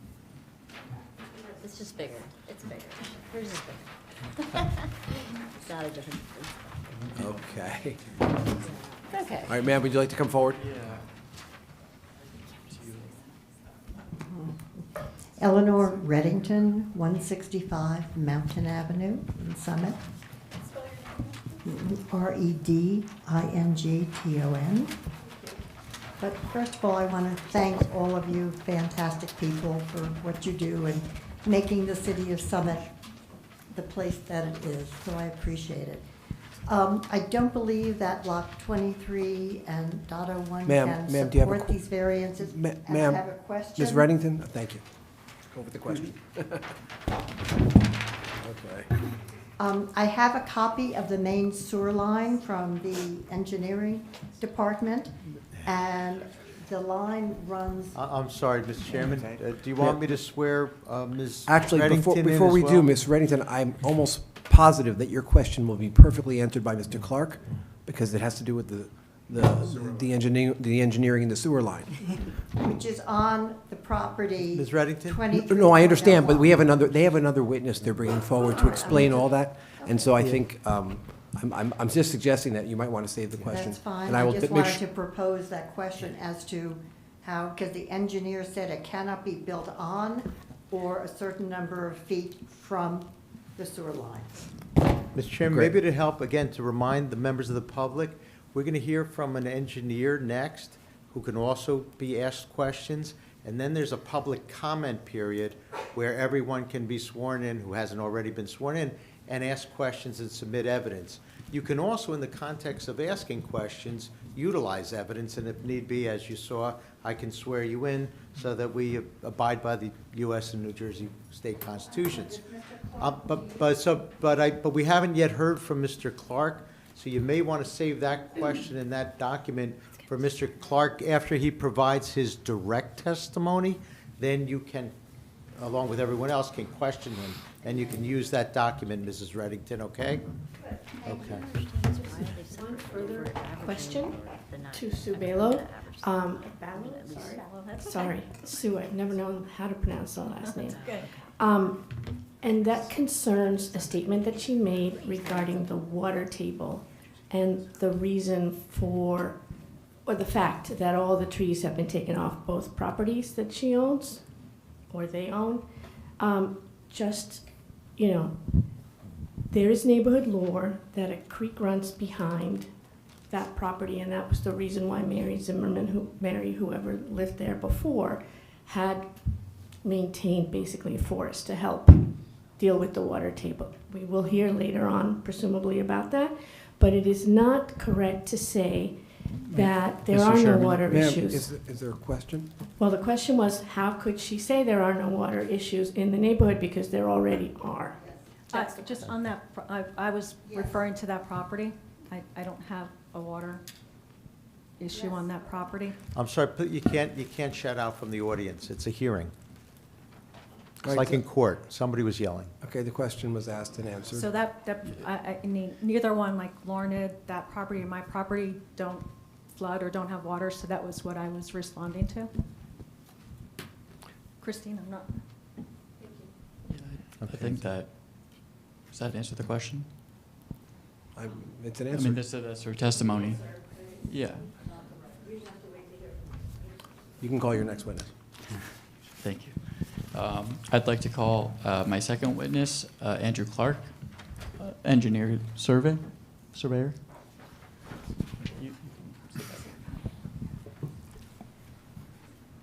I might be better on my feet. Andrew Clark, ANDREW CLARKE. So, If I could start, Mr. Clark, can you please describe your qualifications to the board? certainly, I'm a licensed land surveyor and civil engineer, professional engineer in the state of New Jersey. I hold bachelor's degrees in both. I got my civil engineering degree first and then went back to school for my surveying degree. My license is in good standing. I've appeared before this board the beginning of 2023 for the application that was just extended, actually. But I appear more frequently in front of the zoning board, where I was just earlier this month in Summit. I frequently appear in front of the Chatham Borough Zoning Board, the Madison Zoning Board, and Florham Park occasionally. Those are sort of the most recent summary of my testimony experience. And Mr. Clark, you've been accepted as an expert in the field of civil engineering and land surveying by this board previously and the zoning board in the city? That's correct. Okay, thank you. I think we can accept Mr. Clark's qualifications. All right, And please proceed. For Thank you. clarification, we're accepting him as both engineer and surveyor, correct? We are, and just to also be clear, your degree is not in urban planning or, That is correct. You're not I am providing- you're not providing certified plan- or licensed as a planner. you're not That's right. providing planning testimony. That's correct. Thank you. Okay. Mr. Clark, can you please explain the steps you've taken to prepare yourself to give testimony tonight in this matter? Certainly. It all began a couple of years ago when I was contacted and then conducted a survey of the property. Actually surveyed all 3 properties, but this subject of this application is lot 23, which is that corner lot. So I conducted the survey. I did the survey myself, so I've walked the entire property in depth and in detail. I then, after the survey was completed, there was some discussion. We went through a couple of different things that we were looking at, and then I developed the subdivision plan based on those discussions and our meetings that we had. Okay, thank you.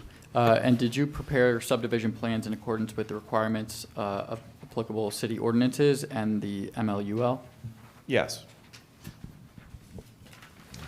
And can you please describe the existing conditions of the site? Certainly. So as we've already started discussing in some introductory manner, the property is known as Lot 23 in Block 4706. It's at the corner of Larned and Parkview. And directly across the street is Memorial Field. And surrounding the property on all sides are other single-family residential lots in the R6 zone as this is located. This property is, as you can see sort of in the key map with the shading, you can see this sort of configuration. It's sort of an upside-down L and is oversized relative to most of the properties or all the properties in the vicinity. The existing lot 23 has a house situated on that property. It's about 30 foot on the setback from Parkview and about 30 foot, slightly over 30 foot in both setback from Larned. There's a non-conforming side yard on the Larned side of 5.2 feet at the nearest point.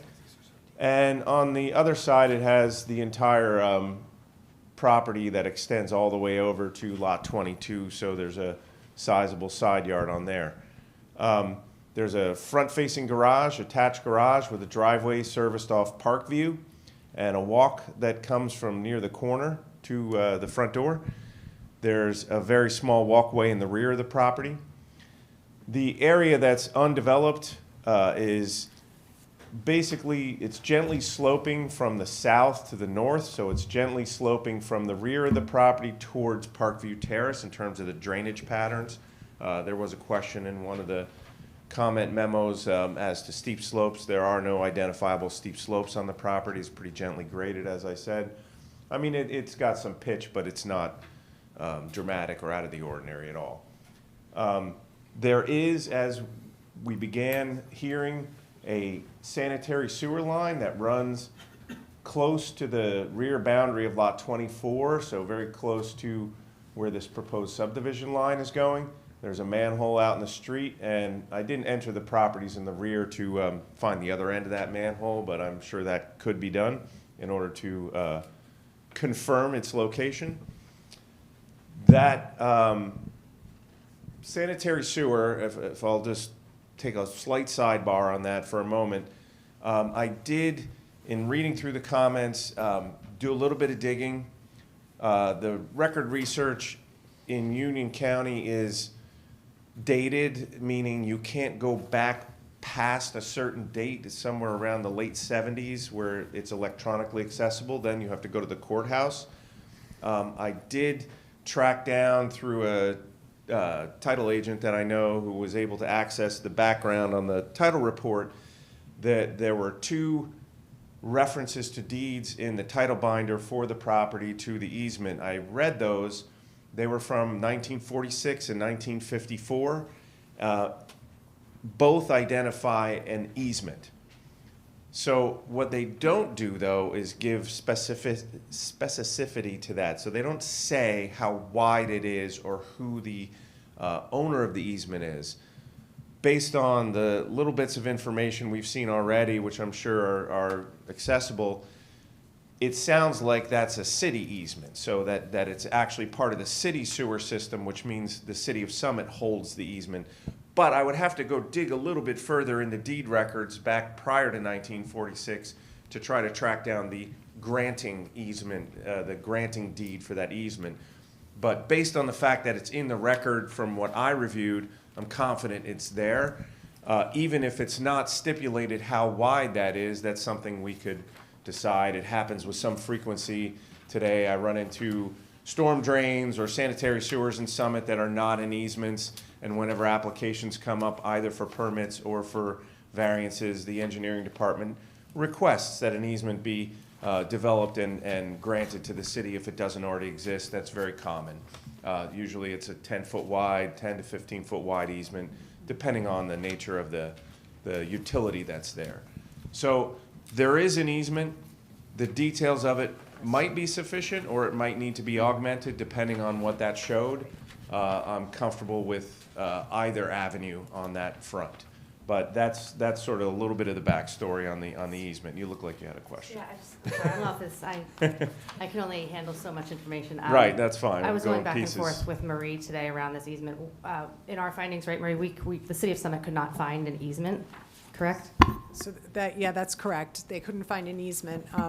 And in speaking about it, then the town would want to have some easement for that. And because it's so close to the property line, I don't know if you can see it on there, but I mean, I can take like a scale to it. It's kind of skewed, but it's about 4 to 7 feet off the property line. And normally, Summit wants to have 15 feet of easement. So this wouldn't be in the center of the easement, but it would be something that, that the board should consider as some condition of approval. The other thing is that there is, across the back of the property line, the sewer records show that there is a sewer line that runs across the property line in the back of the property. So across that back of the L. I know on your map it's showing that it's continuing into the next property, but it's actually going across the back property line. So, meaning you should probably request like a 7.5-foot easement on this property. Yeah, I mean, I Can't think actually go into the other property. what's usually the best way to handle easements when there isn't something formally on record is to actually locate the physical elements of that sewer. So it would be to track down the manholes that are there and actually identify where the location is, and then use that as the centering of the easement. I'd say in the context of what we're discussing in this proposal today, the good news is where this is located. If it was located in the center of the lot, then we have a bigger issue. The fact that it's located along the sideline and even along the back line means that you couldn't really build in that location anyway based on setbacks. So this one, it's a little bit close, but, so you might have to, you know, make some accommodations for the sewer above and beyond the setback. That's, you know, also quite common with easements. It's very possible, given the age of the deed records that I saw, that these may have started out as private easements with the, you know, properties that were here in order to sewer their houses. They may have just had easement agreements between the private owners to allow that sewer to continue and be maintained. Whether or not that ever manifested into a right that the city holds, I guess, is the question. And again, I've run into this on a number of times, frankly, more in Summit than most other towns I work in. Can you So- clarify, Mr. Clark, sorry, if a 15-foot easement were to be granted for that sanitary sewer line, how would it impact the building envelope?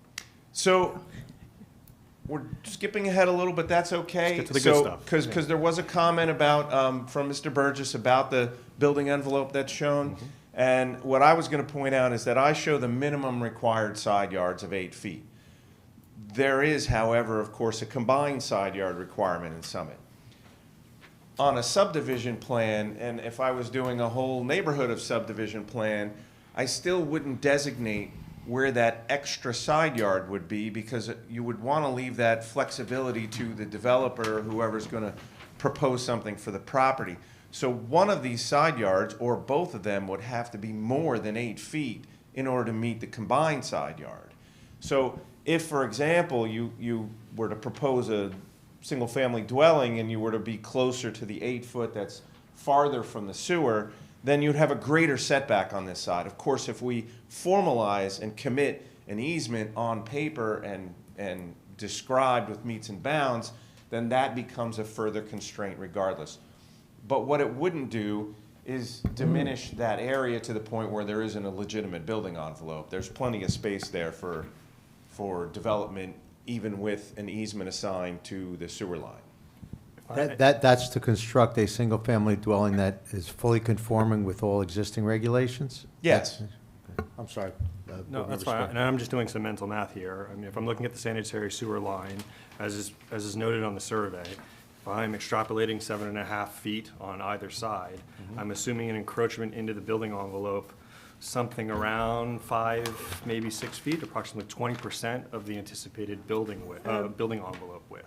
If you don't That's mind, material, I'll but just, sorry. I'll just jump in there. Yeah, What, in speaking with the engineering, it would be 15 feet from the property line is From the what the, property line. is what the town would want. Because you can't take 7.5 feet from the property next to it. Right. And I guess that's that's lot 24. You wouldn't be able to take 7.5 feet, and it would be going into that property. So what would an easement look like in this case for this particular property that we can control in the application? How would we construct the easement? What would it look like? We would take a line 15 feet from the side From property the line. side property line. Right. In So standards. what, that pipe wouldn't be in the middle of it. Sure, right. Just gives you enough construction room, enough access to it.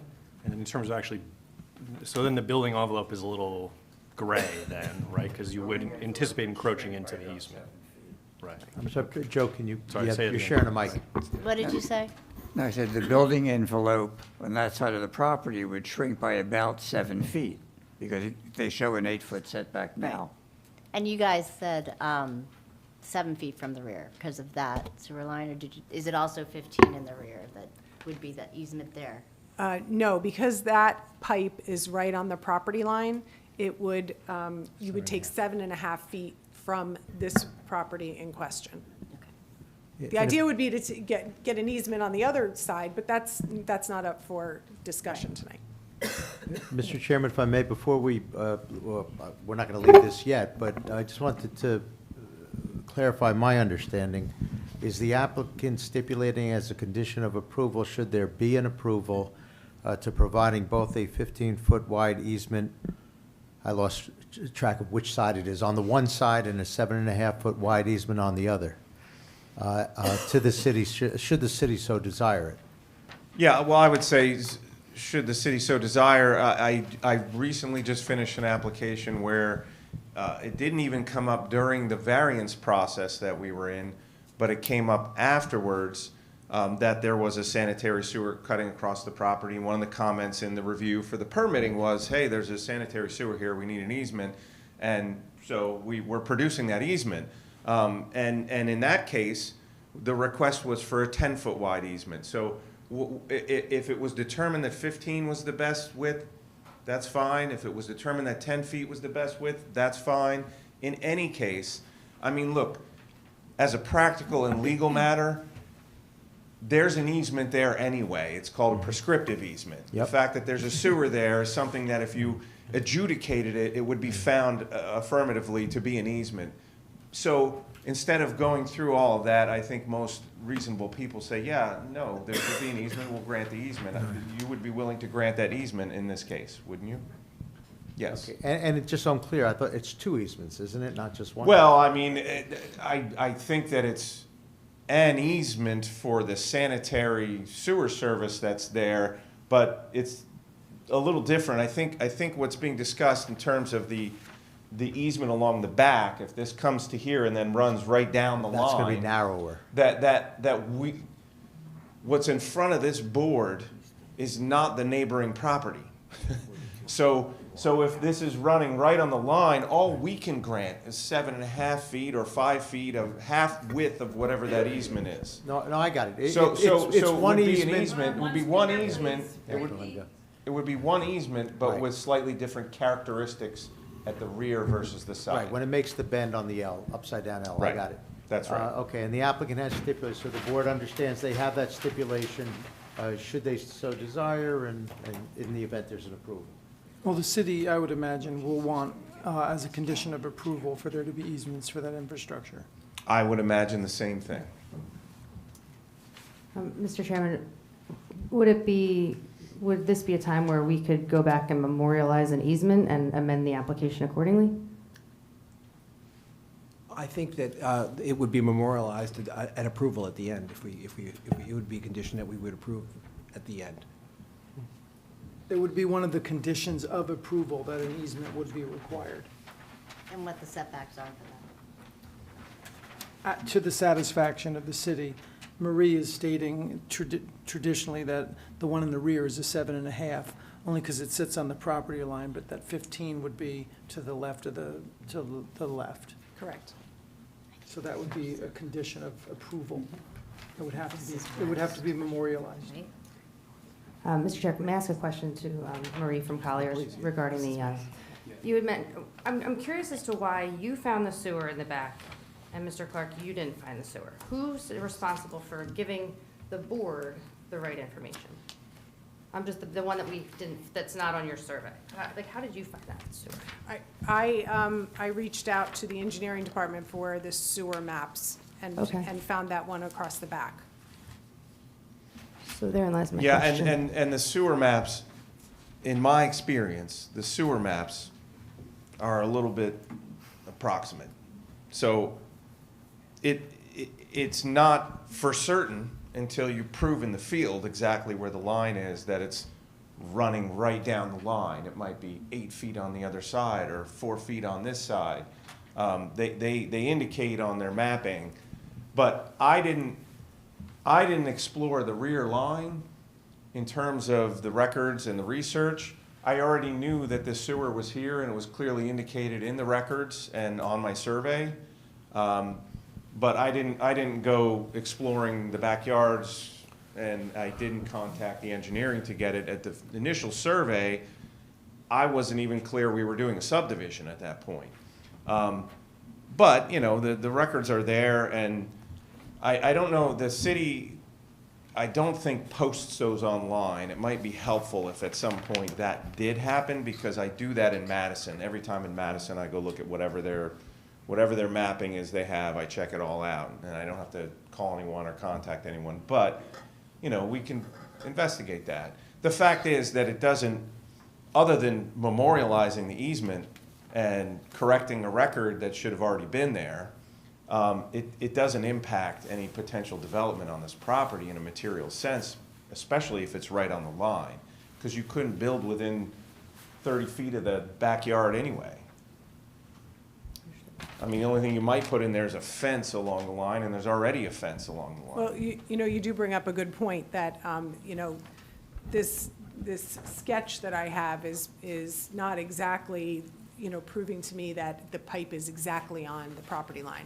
That might have to come out in, some survey that you do. Well, and that's what So- that's what I did on the property Right. that I referenced a moment ago on the recent application, where when we went to permitting, they said, oh, it's there, and I said, I don't just take from their drawings, I go out and go, okay, well, there must be a manhole, and I go poking around and digging and metal finder, and I find the manhole, and I survey it, and then that's how I map it out.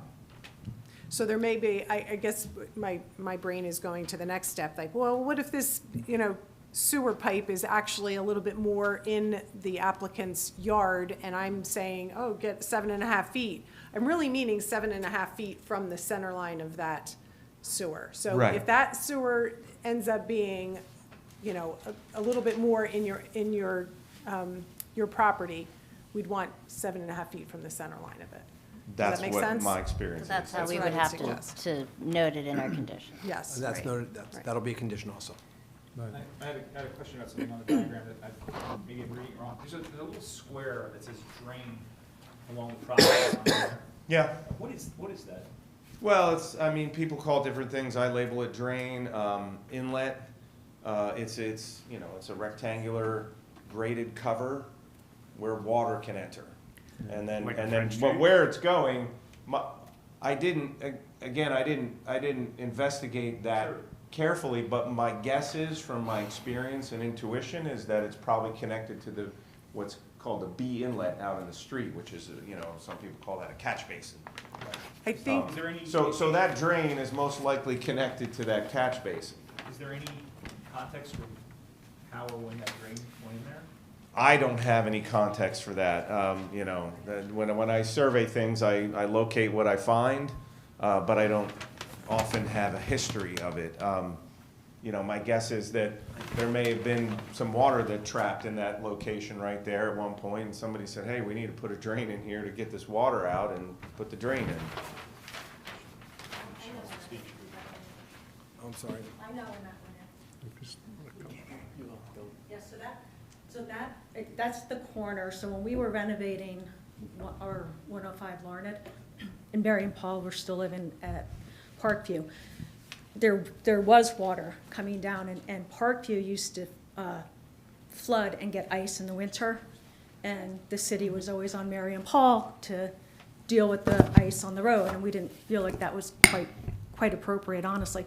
So when we were doing Larned, we had that sewer put in at that corner to catch water, and it goes out into the street, and therefore we no longer get ice down on Parkview. So that was before we owned Parkview. That was part of our 105 Larned. So is that drain, maybe, I'm sorry if I misheard this, is that drain connected to the other sewer line we've been talking about, or is that a separate? No. No, The no. sewer line we've been This is- discussing. That's what I thought, but I just wanted to make sure. Okay, go ahead, sorry. Sorry. I'm sorry, should I say? We understood. Okay, thanks. Yeah, the sewer line we've been discussing is a sanitary sewer. That's what I just. I try to distinguish when I talk about them, because storm drain is stormwater. So the drain is stormwater. All right. I think Mr. Clark will let you continue now with your testimony. Where was I? So drifting into some of what we've already been discussing, then the proposal is to strike a line in line with the back of lot 24 straight out. In fact, this piece of property, in looking through the old deed records as I had, and that I mentioned before, was a separate property at one point in like the 50s, 40s, 50s. So this property was acquired in parcels, and this was one of them, and this was one of them. And then they were. I'm sorry, when you say this and this, can you describe? I'm sorry, what we're showing as proposed lot 2301, and then the new lot 23 on the corner that would result from the subdivision, those were separate parcels at one point in time. And so effectively what we're proposing is to restore them back to the separate parcels. So that's what this subdivision line would do. In terms of the variances that result, the simple ones to discuss are the resulting lot 23, which is the corner lot. The offside offset now to the proposed subdivision line would be 8.1 feet, which is of course conforming to the minimum required side yard, but it's not conforming as to the combined side yard for that lot with the subdivision line added. So we have, for that lot, 31.8%, where 33% is required. So we're just a little bit under what would be the requirement for that combined side yard. The other variance for that corner lot that arises from the introduction of the subdivision is that without doing anything to change the property, the driveway, walks, house that are there, the reduction in land area creates a lot, or a building coverage variance, not lot coverage. Lot coverage is actually fine even with the subdivision. So the lot coverage with the subdivision is 34.8, where 40% is permitted, so we're a bit under that. But the building coverage goes to 24.3, where 20% is permitted. And that's just, again, simply by reducing the lot area by adding that subdivision line. So that's for the corner lot. Then the lot area for that lot also becomes a variance due to the neighborhood average. I think as Krista's memo pointed out, it meets the zone, 6,000 square feet, and in fact, for the corner lot, it even meets the zone requirement to be 20% more for the corner lots. But it doesn't meet the neighborhood average for that lot area. So that's the corner lot. For the new lot that would be created, lot 2301, we have the lot width, which is 66.62 feet. Again, that meets the zoning requirement of 60 feet, but does not meet the neighborhood average. So that would be a variance. Now we get into the fun of the neighborhood average. So there's been some discussion about it already, and hopefully we can bring that together and clarify so as many of us as possible will understand. But in Summit, the neighborhood average is defined, as was brought up before, as the 3 lots on one side, 3 lots on the other, and 3 lots directly across the street. Yep. Now, when I started looking at this for subdivision, I scratched my head for a minute and said, this is kind of unusual. And so whenever I run into that, the first thing I do is put something together and email to Krista and say, please give me a call about this, because I'm not sure how to handle it. And so we had a conversation about it, and she said, yeah, this is pretty unusual.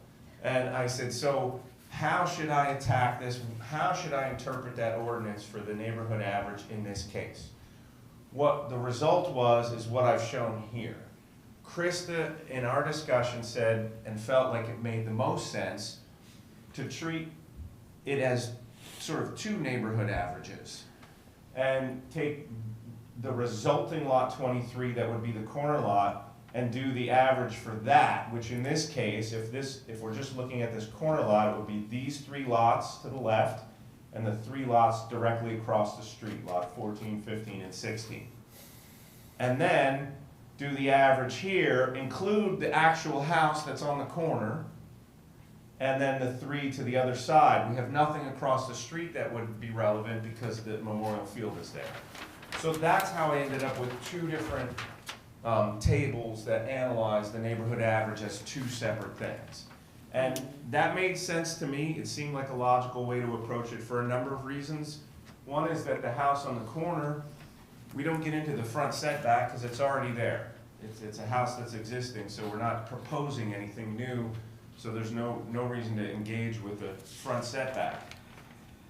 And for the newly created lot, what's most relevant and makes the most sense is the direct comparison with the streetscape that you have there.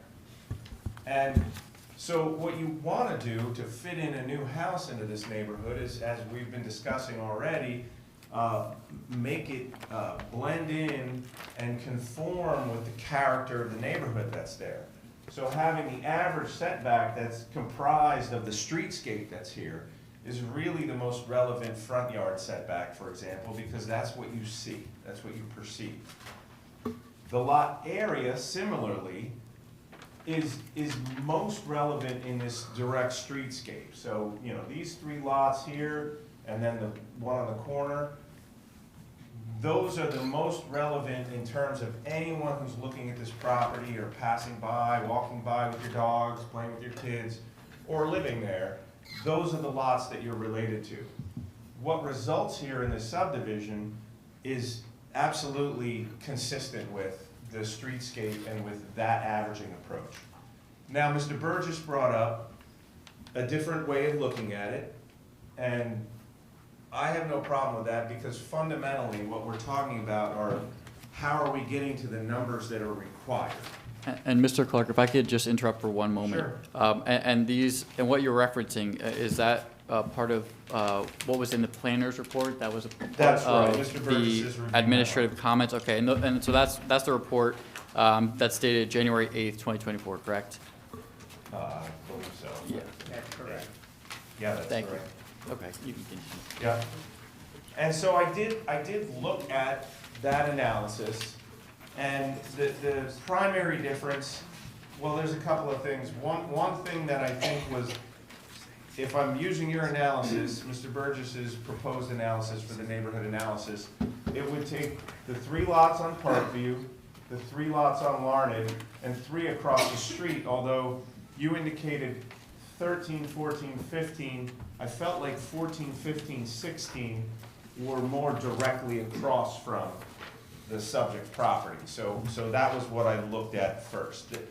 Truth be told, if I used 13, 14, 15 instead, the numbers aren't much different. Actually, we did use 14, 15, 16. Oh, okay. So if you use that, then the required lot area by that average is 11,465. And so the only change from what we have here is that the new lot, which in the analysis that I just reviewed that Krista and I discussed, that lot complies in area with that averaging. But if we look at the 9-lot arrangement, where we now include the ones across Larned and up Larned there, this 11,465, we then don't comply with that. We're a little under what that requirement would be. So that would push the lot area for the proposed lot 2301 into a variance condition also, which is not what we're currently reflecting. And Mr. Clark, Yeah. real quick, and with respect to these recalculations, you've prepared that updated. Yeah, I did it. Neighborhood average, consistent with what was asked in the planner's report, correct? That's correct. Okay. I have a chart of that, and it's on letter size. If you want to take a look at that, I can hand it out. Mr. Chairman, I would ask if we could just enter this as Exhibit A1. So, Steve, good with A1? Yep, A1, and just today's date, or what date's on it? It's well, I not have to dated. write it on there. I produced it today. That's fine, and just a short title for it? Yeah. Amended neighborhood average analysis. Thank you.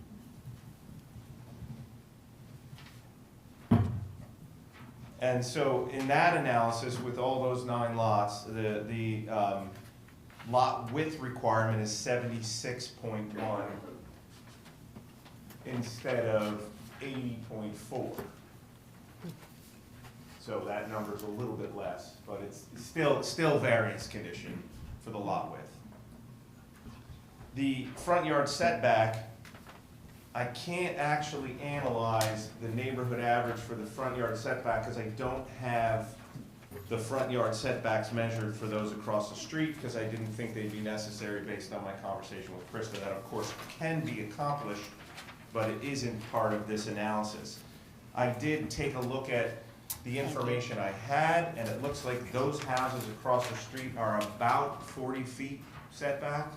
So if I just estimate that with 40 feet, then the average front yard setback requirement would be closer to 36 feet than the 33 3.5 that we have. So an extra 2.5 feet in front yard setback. Now, again, I'm not married to any particular analysis. I explained how I approached it when I was trying to understand how I should present this and what would it look like. Mr. Burgess's analysis is another way of looking at it. I think in either case, the variances are maybe the degree is slightly different, but what is required for variances are the same, except for the proposed lot 2301 lot area becomes a variance in Mr. Burgess's analysis versus what I presented. Does that make sense?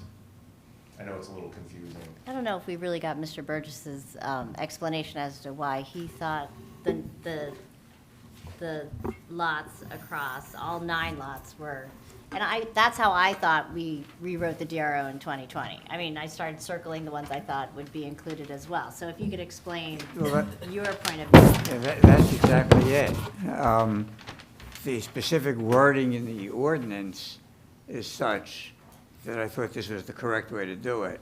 I understand how Krista and Mr. Clark has come up with their explanation or their analysis, because in large measure, it makes sense that you want to look at the frontage of the street itself that you're on. And here we have 2 different streets, 2 different frontages, but the wording of the ordinance doesn't account for that. Right. So to be as conservative as possible, we examined, this alternative approach.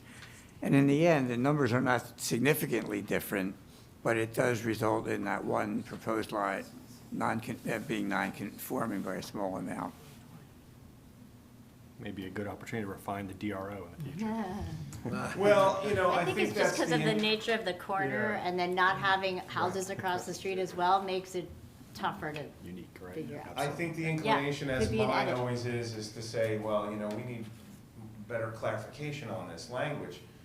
But no matter how good your language is in an ordinance, you're going to run into cases that you're kind of like, what do I do here? And that's when I turn to the Krista Andersons of the world and say, what about this? And ultimately, under normal conditions, well, for variance, but certainly for permitting or any other normal submissions, that's who's going to make the decision ultimately anyway, is the zoning officer. Yeah. So that's why I turn to the zoning officer to try to get those answers proactively. Yeah. And this is an odd condition. I've run into a few odd conditions with this neighborhood averaging, but honestly, it's still better than what was in place before, because what was in place before, maybe it would make one of the neighbors happy who seemed to be suggesting it, but it involved the whole block. Now, that may sound like it makes sense, but have you looked at the tax maps in close detail? Because I do. And sometimes the whole block is just, it doesn't give you a uniform picture of anything at all. You get different zones that are within a block. Some blocks have weird shapes to them. And when you try to average that whole thing, it doesn't end up getting you to the result that I think we're after, which is, does this fit in with the neighborhood? Right. So this neighborhood average does a much better job of that. And different towns do it differently. Like Milburn goes 5 houses this way and 5 houses that way and nothing across the street. Some do 200 feet. There are different ways to look at it. I think this is a good balance of that, and it does what I think, as I said, the goal is to try to put something in conformance with what's around it. Mr. Burgess, you had something to say? Yes. For Mr. Zucker and the few who have been on the board for a while, this ordinance was adopted in 2020. And at the time it was adopted, we talked about, after a certain period of time where we are working with this ordinance, we should talk about whatever adjustments might be necessary. This specific provision actually is a carryover from the old ordinance. Because we still we still weren't ready to deal with it. Is that what you're saying? I think it might be time. I know we've been keeping a running tab of things that have been questionable over the years. So maybe at some point during the year, we talk about some adjustments to this code. If you agree that. Yes. this can be adjusted. The vice chair just said yes. Yeah, no, that's a fair point, and, you know, if I'm giving 2 cents, I'd say that the across the street part of it starts to get a little questionable. Particularly with the front setback, because the front setback on one side of the street and the prevailing setback may be different than it is on your side of the street. And this is actually a good example of that.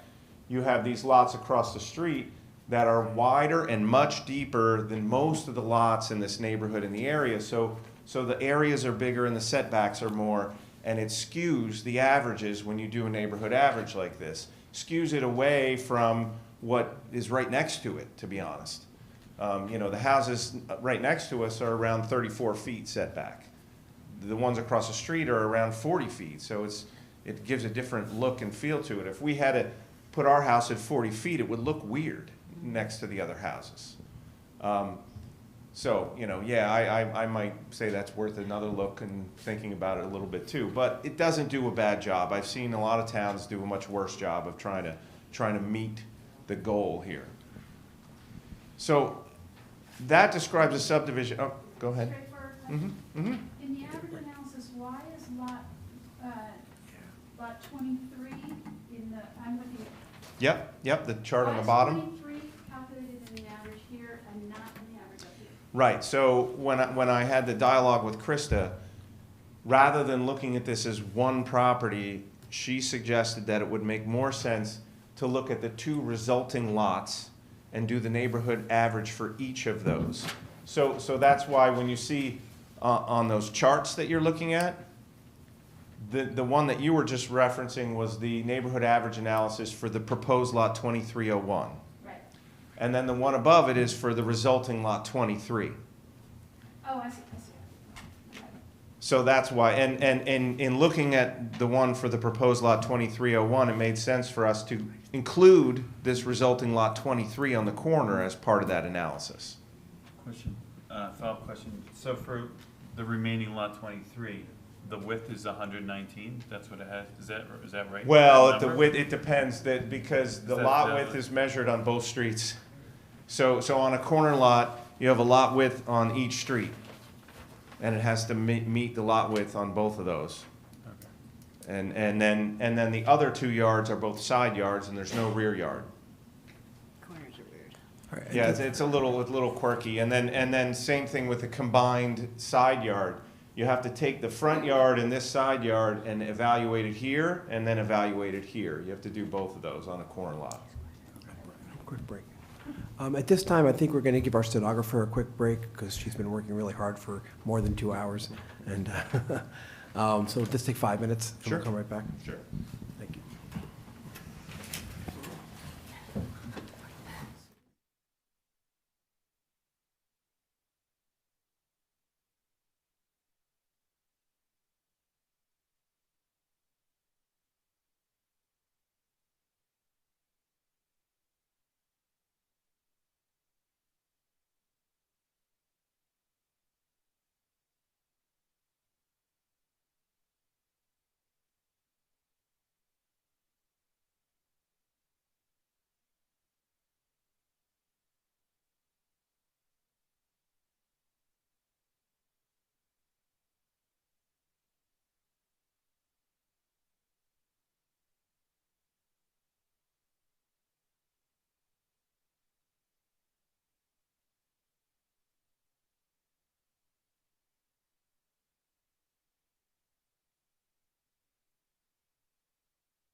We're back in. You don't want me, I'll break the machine. I got to use my gavel, guys. Come on, we're back in. All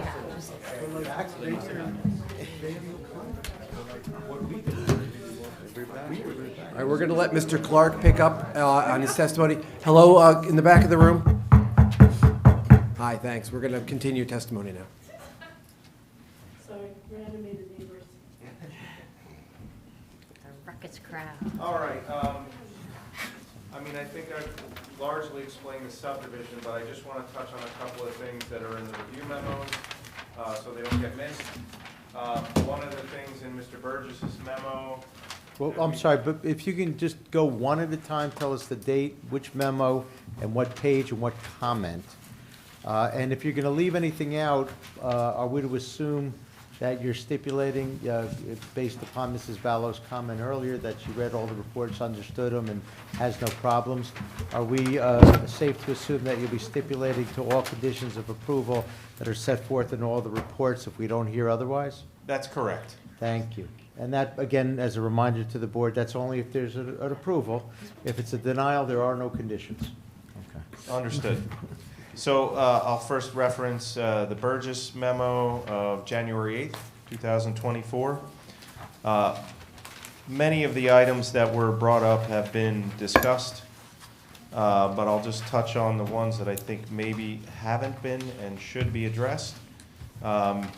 There's a comment about fencing and the stockade fencing. Page number and Oh, I'm comment sorry. number. Page number 3, comment number 4 at the top of that page. It says fencing, Thank you. and it references the 4-foot height of fencing. It looked like the fencing was within a few inches of 4 feet in the front, forward of the house, the neighboring house, but to the extent that needs to be remedied, that would be. Okay. And just so I'm clear, that remedy, as a stipulated to condition, that doesn't require any variance relief, correct, Joe? It does not, that's a pre-existing condition. Right. No, it's a pre-existing condition, and it's really just a suggestion if you can adjust it Understood. and comply. Yeah, so if it complies, no variance required. Thank you. And then the next two comments, 5 and 6, for tree removal and stormwater management. I would say that as part of this application, nothing is proposed with regards to either of those, and both of those would have to be addressed in any permit application that might follow from a positive result here. With regards to the bottom of that page begins section 5, zoning.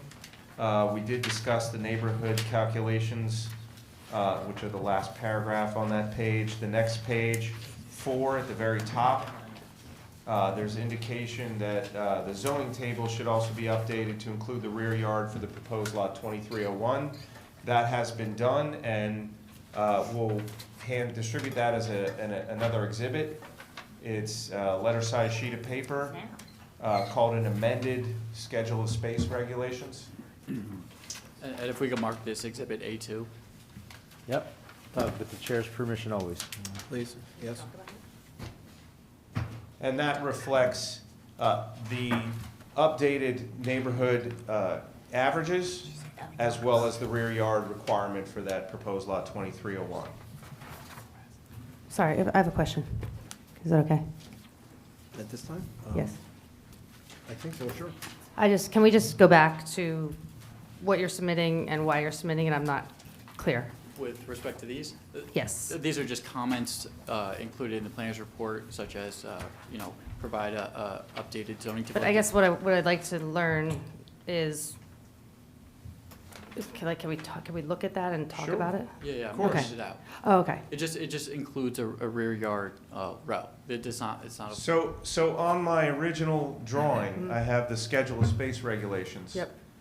What this is an amendment to that in response to Mr. Burgess's comments, not only with the neighborhood average calculation, which I did according to his interpretation of that, so that's now included in this amended chart as the standard, but also he pointed out that I was missing a rear yard for the proposed lot 2301 in this table of space regulation. So I added that line in there Okay.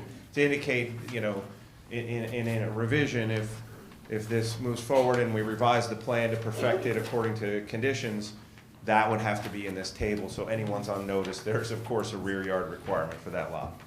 Okay, thank you. Thank you. And I actually think that covers the comments with regards to Mr. Burgess's memo. If there's anything I missed, let me know. I mean, I'm going to sum up, you know, some of the variance I was just going to ask about that. discussion, but Okay. I wanted to then just wrap up this memo, then I'll go through the engineer memo quickly. Hey, Mr. Burgess, this is a point of clarification. Yeah. As a practical matter, if we were to grant the application, if you look at building coverage maximum percentage, for example, for proposed lot 23 after the subdivision, are we, in a sense, proactively granting then to that lot, if they were to tear the home down and rebuild, an allowance for greater building coverage within that new lot 23? Kind of absent whatever future development may occur on the application, on that site, rather, sorry. Technically, yes, because right now, they're at 10.8% building coverage, and the ordinance does permit up to 20%. Now, whether they could get 20% and meet all the setback requirements is a different question. Okay. So it might not enable them to get to 20%. Okay, thank you.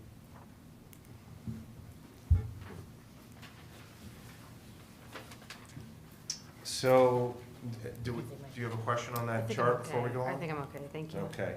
So then the other memo is from Colliers, Marie Raffe, January 4th, 2024. Again, I think that we've covered most of this. Some of this are statements of fact. Oh, there's one item about, which one is it? The county?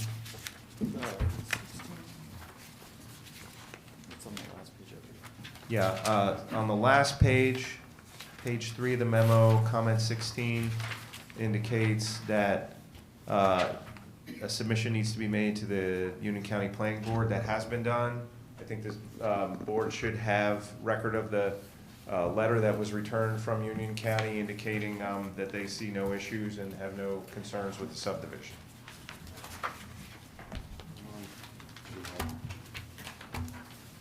It'll be a condition, if I may, Mr. Chairman, it'll be a condition of approval anyway, even to the extent it might already have been satisfied. Yeah, but- of course. I'm just pointing out that that's been received. I don't know if I have that candidly, but if the board has it, that's fine. I scribbled them. Anybody else? So you can read them. Union County Planning Board memo? I haven't seen it. Okay. Marie, did you see Well, any it's other- addressed to Christopher I Nicole. think it's in the packet. No, I didn't, I think you covered everything. Okay. And if you're not covering, if I may, Mr. Chairman, if you're not covering the other memos, again, we're going to assume you're going to. Yeah, they become conditions. To the extent they have any items of concern or questions or, excuse me, conditions, the applicant has knowingly stipulated to them in the event the board grants the approval. That's Mr. Chair, I have a question. Yes. Yes, Mr. Clark, can you talk a little bit about, you say that it slopes, there's no steep slopes, but how are we, that's just sort of like a guess, like how are we actually looking at that information if the topography hasn't been provided? Well, you're taking my testimony at this point as a land surveyor and civil engineer, and, yeah, I can read a green pretty well, and I can eye topography pretty well, so, you know, But people isn't- call me Isn't that out. like a map, like isn't it, like you can, I see them in the engineered, it's, what's it called? Grading plan? Like the grading. Map. Right, Grading. Yeah, topographic map. you need a topographic map to prove it out, but, I've done a lot of this, and so I'm often out on people's properties, and I immediately go, oh, you got steep slopes right there. It's, most people can't tell the difference, to be honest with you, but I can because I've done enough of it. And in this case, I recalled a lot, and I drove by prior to the meeting again just to double check that I wasn't mistaking something, and there's definitely no terrain on that developable portion of the lot that's more than 15%. Okay, thank you. I have a quick question. I think one of the residents mentioned something about a stream running through the back and said that it might be talked about. Is there any comments you want to make about that? I And is it really think to the what I person? heard is that the neighborhood lore says that there's some kind of stream running through there, was what I heard. And that maybe, I'm certainly not disputing the neighborhood lore by any stretch, but I have also seen plenty of cases where neighborhoods were convinced of a certain thing that was explainable by other avenues. I'm not saying there is or isn't anything. I didn't see any evidence on the ground during the survey that showed me that there was some sort of percolation that was surfacing. Now, surface runoff is its own thing, and that is something that we all contend with all the time. I contend with it as my job, and I do that in Summit quite often. So that sort of ties in with some of the concerns that I was hearing from the board and the neighbors about, what happens next?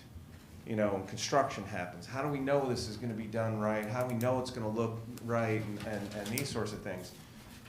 Understandable concerns all around. I think that what I can tell you is that what would happen next is a subdivision were granted and deeds filed, and then 2 years from now, 3 years, however much time, someone buys this lot to build a house on it. They would then have to hire someone like me to come do a topographic survey with tree locations and get the starting point. And since there's nothing there now, anything that goes in has to be managed in terms of stormwater.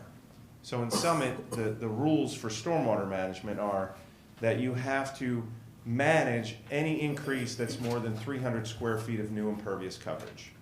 In this case, it's all new. So that means you have to manage all of it. So what that would mean, in all likelihood, is a dry well system in the front that would capture the entire roof area and probably as much of the driveway as you could, given the terrain and the way the grades lay out. You would capture all those hard surfaces in a dry well that's sized for a 3-inch rain event, and then you would have an appropriate overflow. In this case, there is a storm drain right in front, so it can serve as that overflow in the case where we get the 4-inch rainfall and the tank's a little overtaxed. But I can tell you that it won't get through permitting without having a comprehensive and well-developed stormwater management plan. It doesn't happen, even if we didn't need a variance.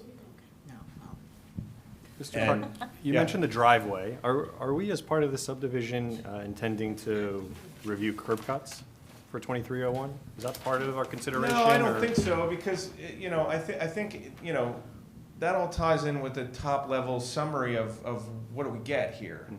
At the end of this proposed lot 2301, in my view, fits in very nicely with the neighborhood. In fact, creates a more conforming arrangement and lot configuration than the L-shaped lot that's there now, that's oversized and awkwardly shaped.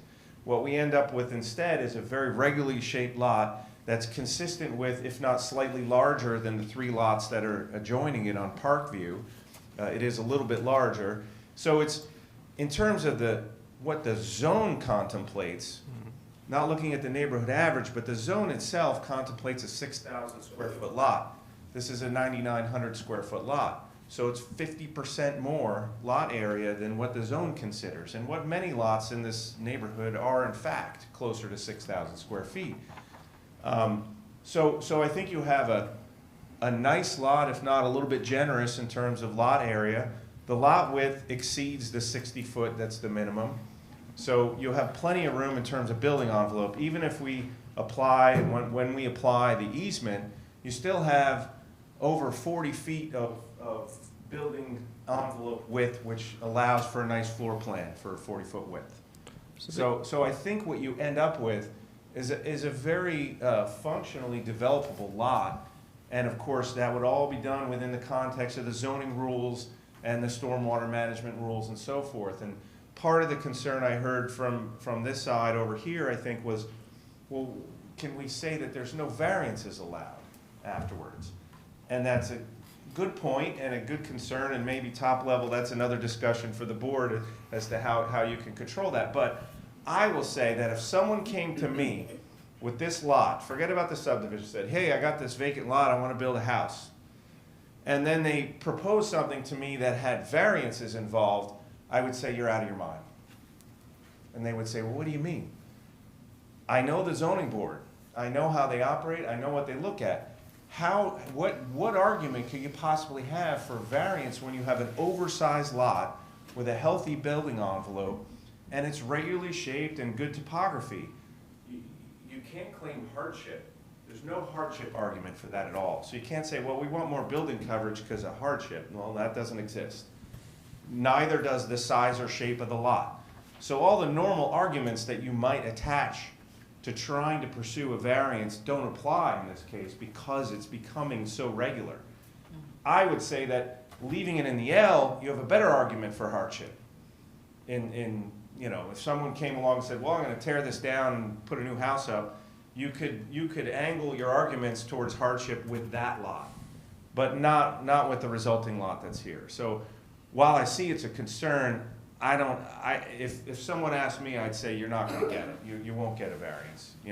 Generally speaking, new construction, most towns aren't giving you building coverage ever, or FAR. They might do setbacks depending on if you could establish that the whole neighborhood had those setbacks on the side yards, but that's about it. So I'm a little concerned, Mr. Clark, that if you look at proposed lot 23 after the subdivision, in order for it to exist as it does today, right, no modification to the physical structure, it requires a variance on total side yard minimum and building coverage maximum.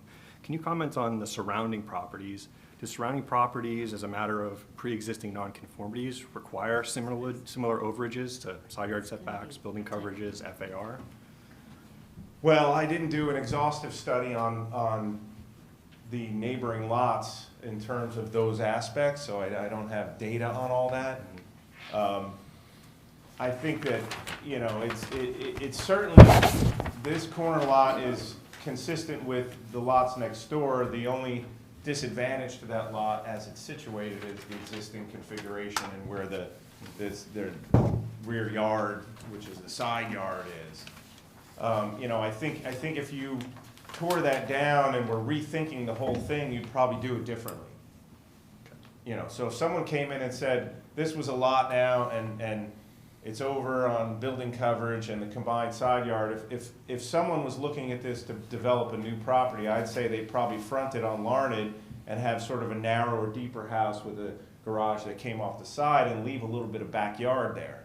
That's probably how you would approach that, but that's sort of a clean slate approach. And I know that doesn't directly answer your question in terms of the neighborhood, but I'm not sure I really can in a fact-based way. I understand. And I wonder, right, and we're taking a couple steps ahead into the future, and we're not quite there yet, but if development were to occur in 23.01, I think naturally an architect would be looking to, in this case, following other properties that have been built, like lot 23 in that case, to maximize floor area ratio, to maximize building coverage, which is all allowable for sure. But we just want to understand that that is a likely outcome in the case of the subdivision if we do take those couple of steps forward.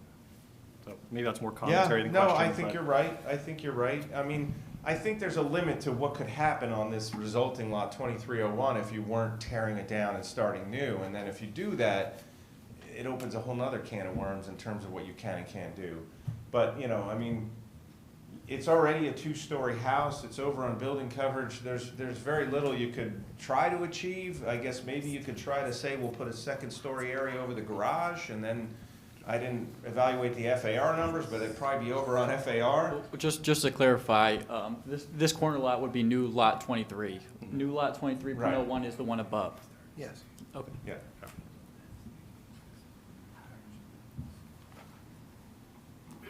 So just for matter of public record, just to confirm, we are not sure whether or not the lots that we're looking at tonight surrounding in that neighborhood average are conforming or not. We don't have that. Well, I don't have the data on the other lots with regards to their conformance on building coverage and side yard setbacks, which I think was kind of what we were talking about. I didn't do a building coverage analysis on all these. I mean, I would speculate that the ones across the street probably don't have a problem because they're oversized lots. The ones that are probably close are the ones that are directly next to us on Larned, because they're smaller lots. The smaller the lot, the more likely you're gonna have a building coverage, you know, squeezed or over. Especially if it's an older house and, you know, may predate zoning even. And just to be clear, under the ordinance, with respect to neighborhood average calculations, it only concerns lot width, lot area, and front yard average. Mr. Chairman, I suspect the board members were inquiring with respect to the variance relief that's sought, particularly for the building coverage and the setbacks vis-a-vis the negative criteria, the first prong being no substantial detriment to the public good, i.e. is or is not the deviation substantially out of character with the neighborhood, not the specific neighborhood for purposes of neighborhood averaging for lot area and lot width, but the quote-unquote neighborhood that Mr. Burgess will define for us what that exactly is. That's my suspicion. Do we have any more questions for this witness? If and when no board members do, I did have a couple. Okay, Mr. Warner. Well, and this one's actually for the applicant and counsel, because I know there was some prior communications with Krista Anderson. And is there an intention to have lot 23 utilize proposed lot 2301, if there is one, for gardening and a terminable license agreement to be recorded in connection therewith, so that the owner and occupant of lot 23 can garden on lot 2301?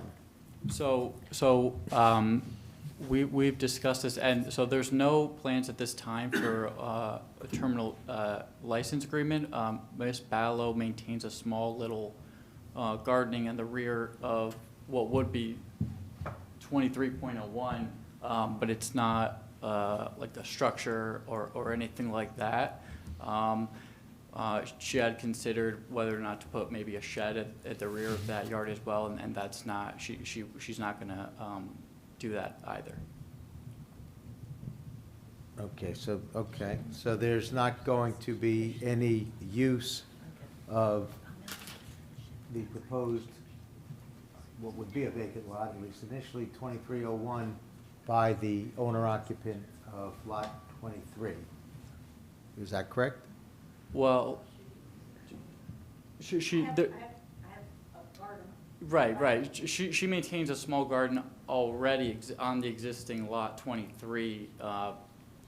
That would be new lot 23.01. So she would continue. Well, I guess my point is, right now, it's all one lot, lot Right. 23, correct? Right. So she has a garden on her lot 23. Right. And maybe it's, if I may, with the chair's permission, maybe it's a question for the planner. If she's going to be utilizing a portion of proposed lot 2301, if there's a subdivision, even for something as arguably innocuous as a garden, is that a use of that lot? Does that have any implications for this board?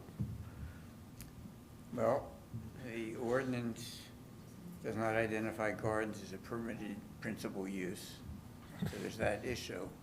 I guess the real question is, how is the ownership of those two properties going to be dealt with the subdivision? In other words, is it going to be under common ownership or separate ownership? Yeah. Or will her name be on both deeds and? I can't hear you, Mr. Burgess. I'm sorry. Will her name be on both deeds, or is it an LLC or of some type? No, the new lot 23.01 would also go under her and her husband's name, as I understand it. So there'd be common ownership of the two deeds, of the two lots, excuse me. Okay. Then, assuming that, Mr. Burgess. Then that's okay. That's okay, thank you. Just wanted to clarify that issue. Can I ask something?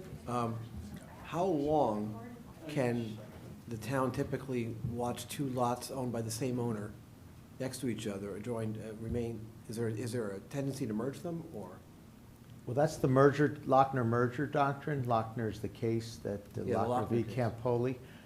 But if it is an approved subdivision, It stays. then it's not an issue. You wouldn't have a merger by operation of law. Under that circumstance, they would be formally subdivided by the action of this board if that occurred. If, with your permission, Mr. Doesn't Burgess, would expire. you No, I concur? would agree with that. Doesn't Okay. expire, right? It's, one of these days, Mr. Burgess and I won't agree with each other, but that day has not yet come. Actually, I remember one time. Do you? Oh, that's- Story for another Save day. it for your right, by book, the Joe. way. My apologies for joking.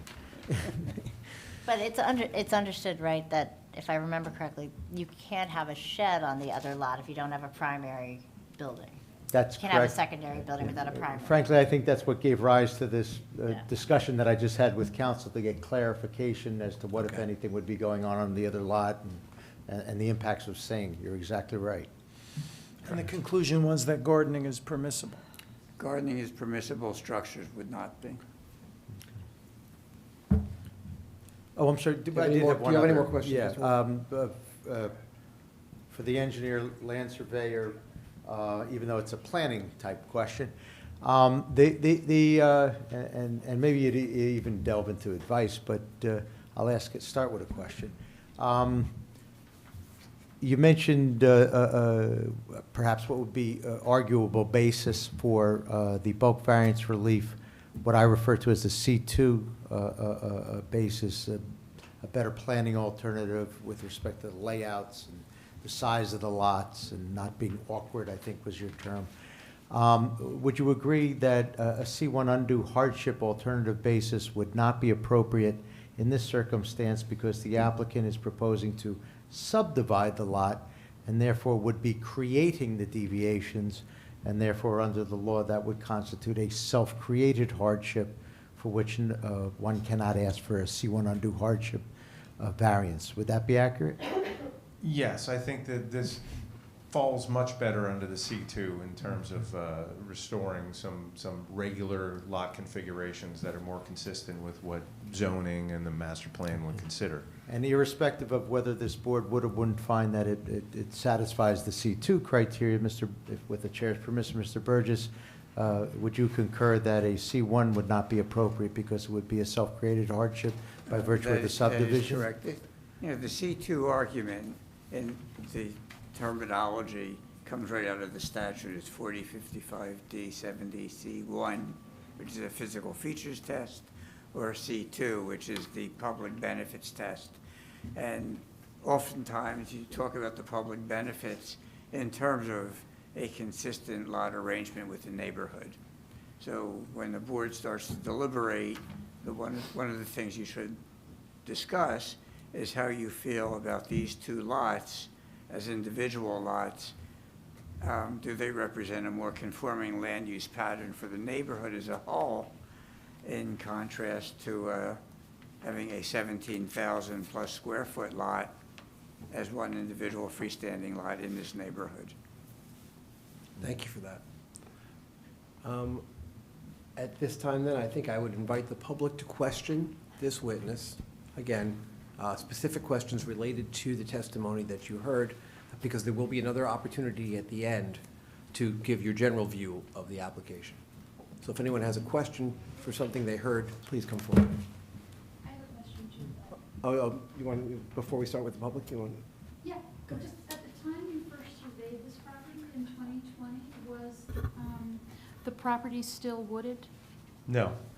So it had been denuded by then? There were the same number of trees as there are now. Yeah, which looks to be very, very few. Yeah, there's about 6. There's about 5 or 6 that I But in counted. contrast to the neighbors. They're mostly at the street and around this corner of the property now. So I would think that would give us some data in this period now where it's sort of laying fallow for how the drainage is working, and then some further data for if there's a large, or some house on it, that would be even worse drainage. Just a comment. I was just wondering, when you first looked at it in 2020, the trees had already been removed. That's correct. Okay. Okay, if you'd like to come forward. My question relates Just state your name one more time. Sorry. Christina Amundson, 109 Larned Road, Larnedson. Christina, usual spelling. My question relates to the slope. You specifically stated that you just walked the property. So you did not take into account where within the city the property is situated then? Well, I'm not sure what you mean. Well, the house is located 1 block from the top of the second Watchung Mountain. We live on a mountain, and my house isn't even in the middle, and I'm the other corner. So there is definitely a slope from my home to the corner lot, and there is definitely a slope from their backyards to the property.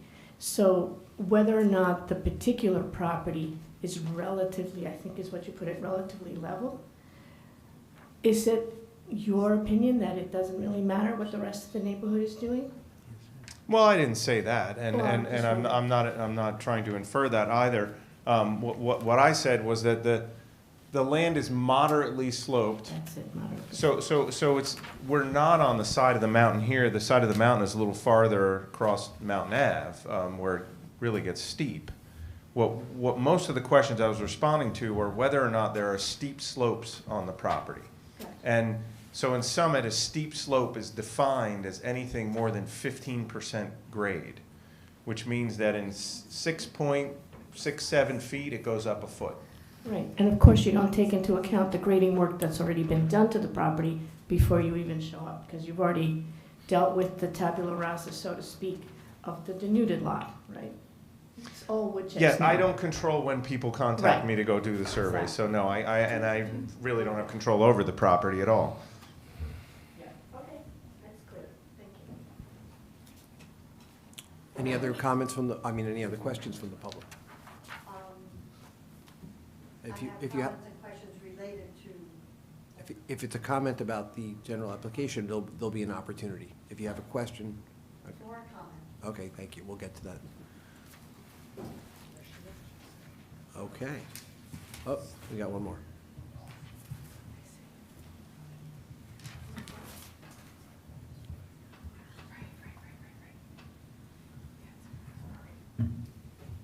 Patty Proctor, 108 Larned Road, Summit, New Jersey, obviously.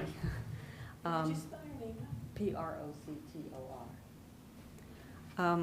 I'm concerned, now I don't even know if maybe I'm out of order asking this question right now, but if you sell that piece of property, Please speak into the mic, thanks. if you sell that piece of property for somebody to build on, or if you build on it and then sell it,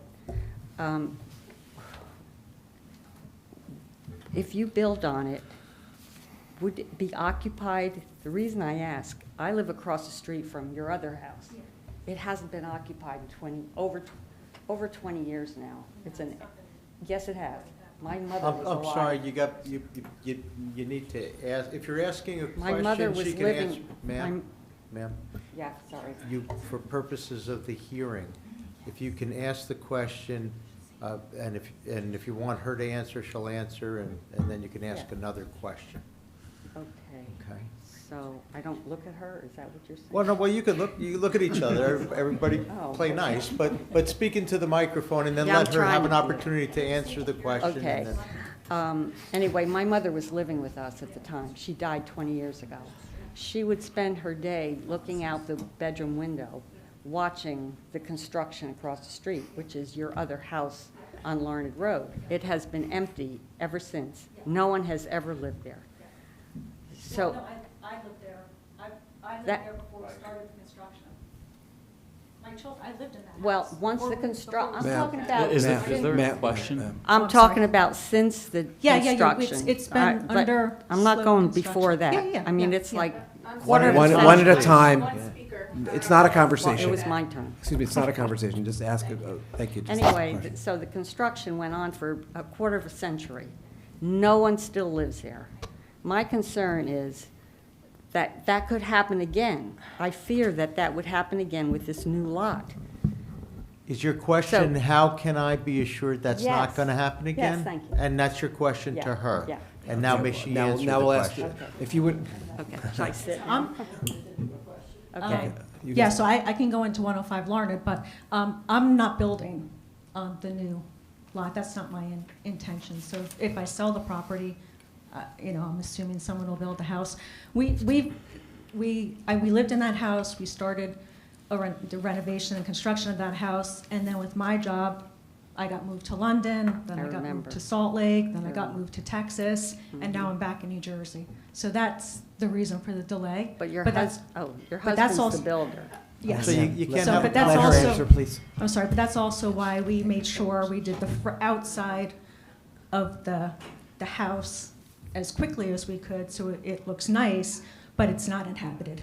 But why aren't you selling it? Why are you letting an empty house sit there? Well, I'm not going to go into my personal reasons for why, because I want to live in that house, but that's my Mr. personal Chairman, situation. Mr. Chairman, I thought you wanted ma'am, to Okay, ma'am. I Ma'am, think- that particular lot that I believe you're referring to, that's not part That's of this 105. hearing. Yeah. This hearing is for the board to decide whether or not the applicant has proven an entitlement to subdivide 23 into 23 and 2301.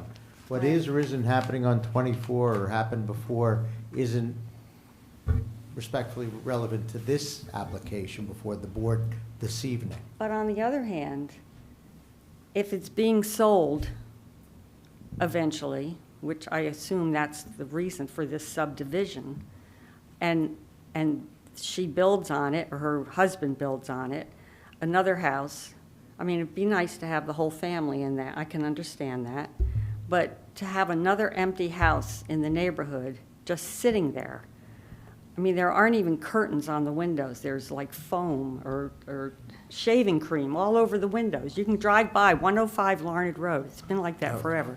That's my fear. So that's the reason I asked the question. All right, thank you very much. Okay. If I may, Mr. Chairman, what is important, and every year I say this, if anyone sees any home in any part of Summit or anything that is not maintained, that is where the city steps in. So this isn't particular to your house, ma'am, as much as it is if anyone sees anything. It's the city's obligation to investigate anything that isn't maintained so that the city can understand.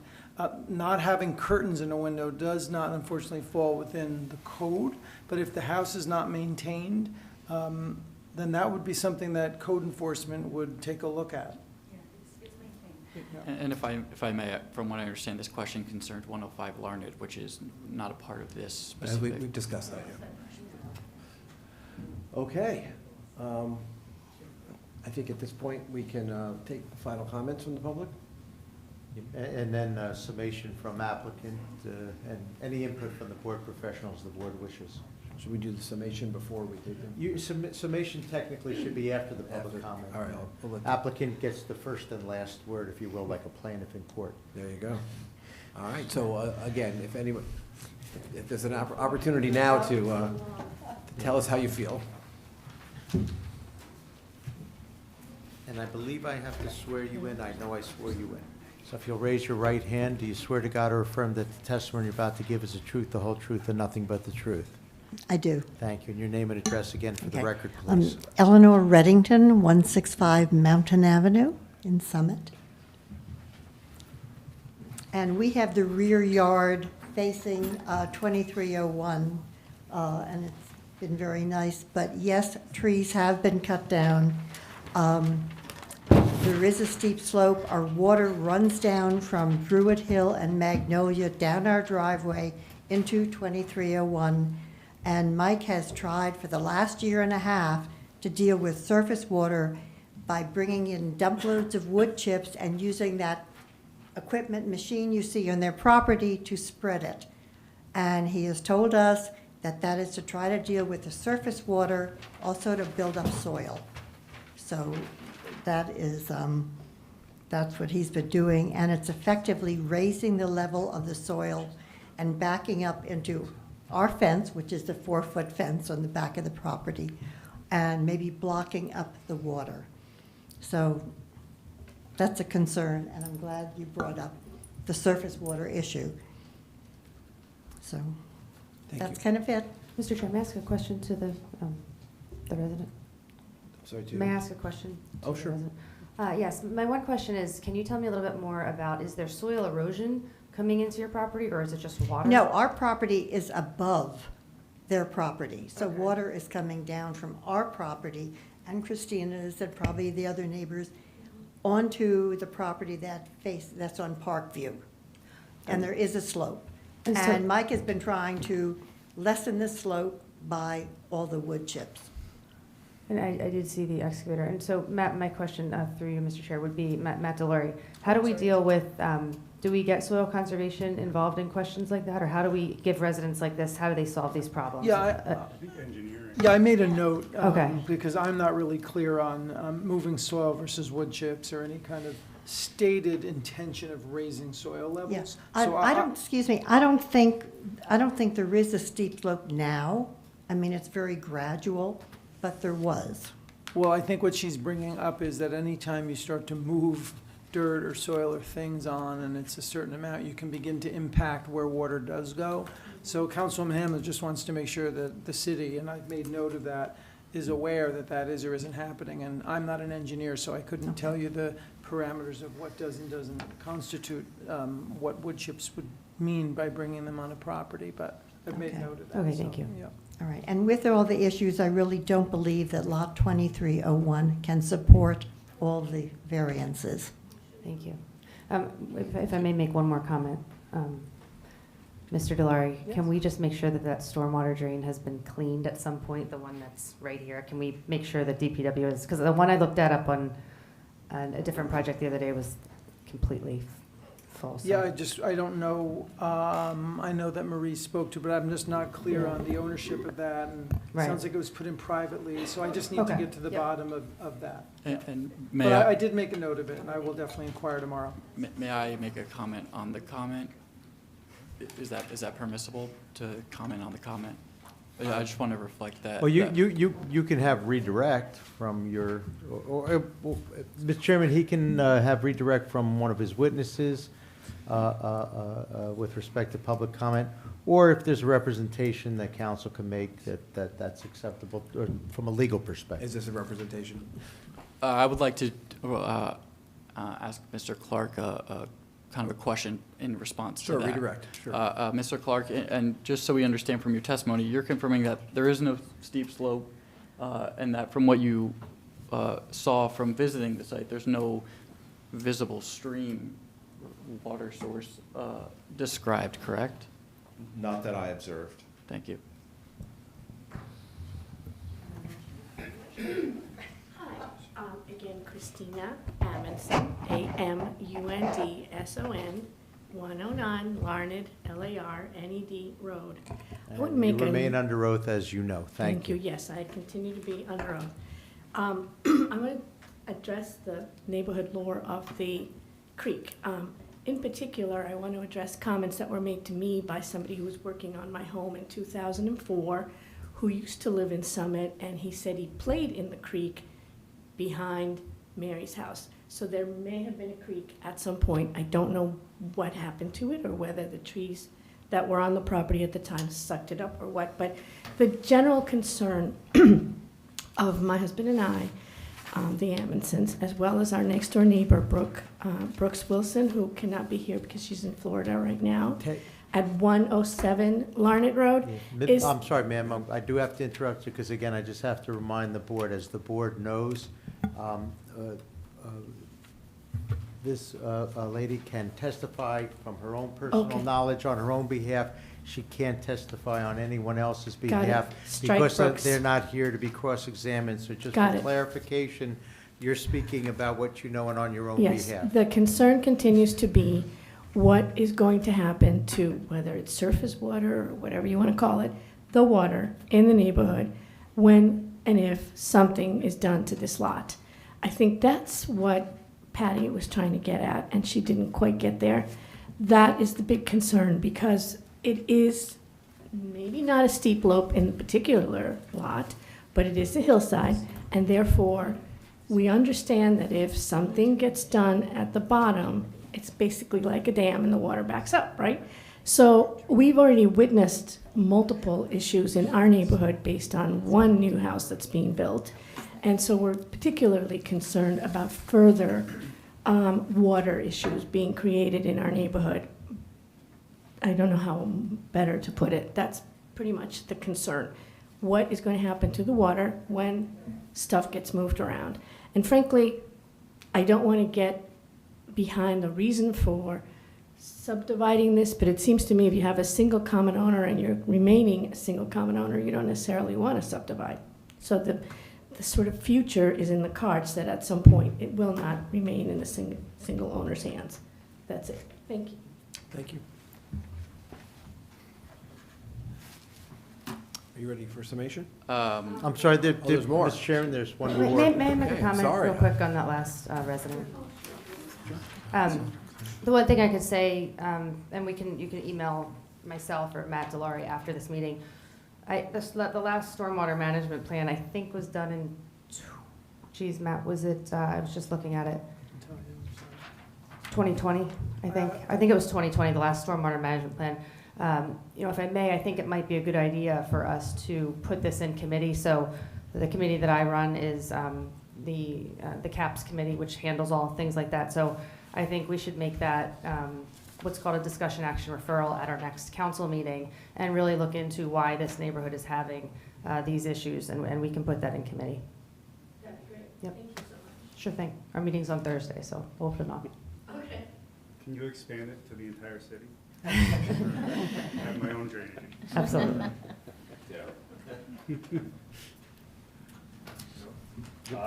John Rapport, R-A-P-P-O-R-T.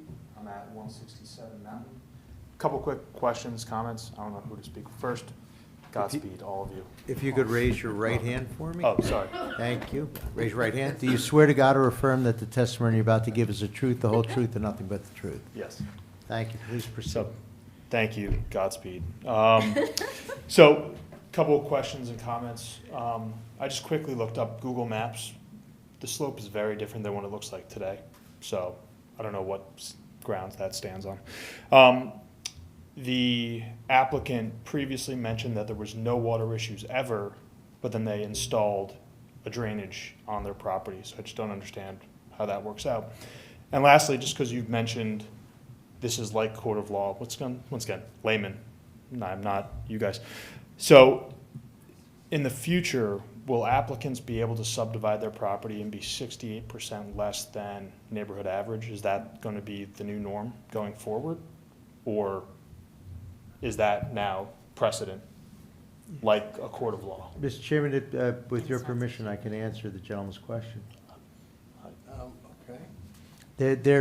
In land use, there is no such thing as precedent because every property has almost infinite number of dynamics to it, so that every property is very different from every other property, even though you look at two properties and you say, oh, that's roughly the same.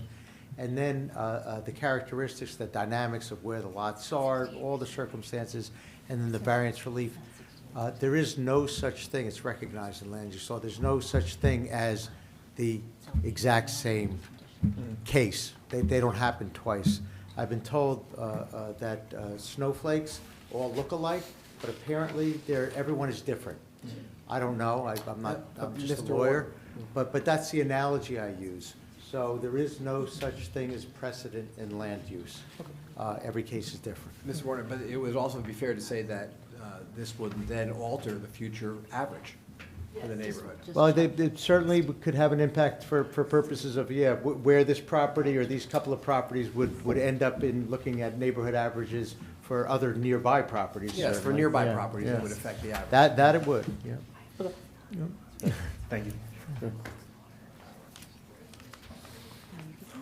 Okay. On deliberations. If there's no, Mr. Chairman, I think the applicant would have a summation opportunity. Right, I'm just looking to see if you're ready to provide a submission? Yeah, I believe so. Okay, so in summation, this application proposes to subdivide the existing underutilized and odd L-shaped corner lot to create two new lots more aligned and conforming to the lot yard dimensions permitted in the R6 zone and more similar to the lots in the neighborhood surrounding the property. The statutory requirement has been met as set forth in the testimony and evidence presented here tonight by applicant and applicant's experts, which demonstrate that Lot 23 is burdened with lot yard dimensions and lot size as inconsistent with the the size and shape of the surrounding properties in the neighborhood and inconsistent with the purposes and intent of properties located in the R6 zone as described in the testimony you heard this evening. The subject property is an odd L-shaped and oversized corner lot, and this extraordinary and exceptional situation imposes upon applicants a practical difficulty and undue hardship in seeking to develop the property as otherwise permitted. If this application is approved, it will result in the creation of 2 new lots that reflect an aesthetic improvement, desirable visual environment that is consistent with the character of the neighborhood and will improve the streetscape by bringing the current oversized L-shaped lot into alignment with the adjoining and nearby properties in the R6 zone. Moreover, this application further advances the purposes of the zoning in accordance with the MLUL. Specifically, this application will promote the general welfare, will provide sufficient space and appropriate locations for residential uses in order to meet the needs of New Jersey citizens, will promote a desirable visual environment, and will provide adequate light, air, and open space. As already stated tonight by the engineer surveyor in more detail, the benefits of this application to be gained by the surrounding property owners, the R6 zone, and the City of Summit outweigh any potential detriment. This application does not substantially impair the intent and purpose of the zoning ordinances and master plan, but rather promotes a variety of objectives and goals of the master plan, re-examination report, and R6 purpose, R6 zone purpose, as mentioned in the testimony tonight. Thank you again to the Planning Board for hearing and considering this application. Okay, thank you.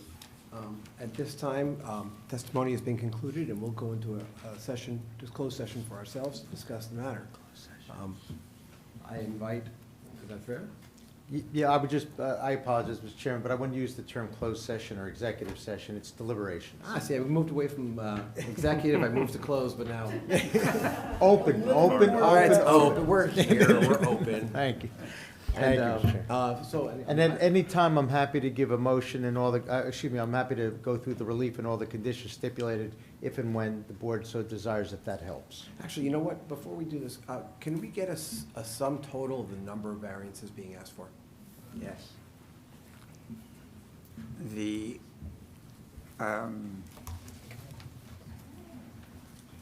ordinance requires roughly 11,600 square foot for the average, neighborhood averaging.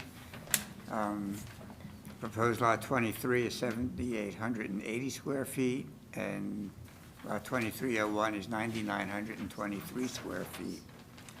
On lot 23, along Parkview Terrace, the combined side yard is equivalent to 31.8%, where 33% is required. Building coverage on that lot is at 24.3%, where a maximum of 20% is permitted. On lot 23.01, I already gave you the non-conforming lot area.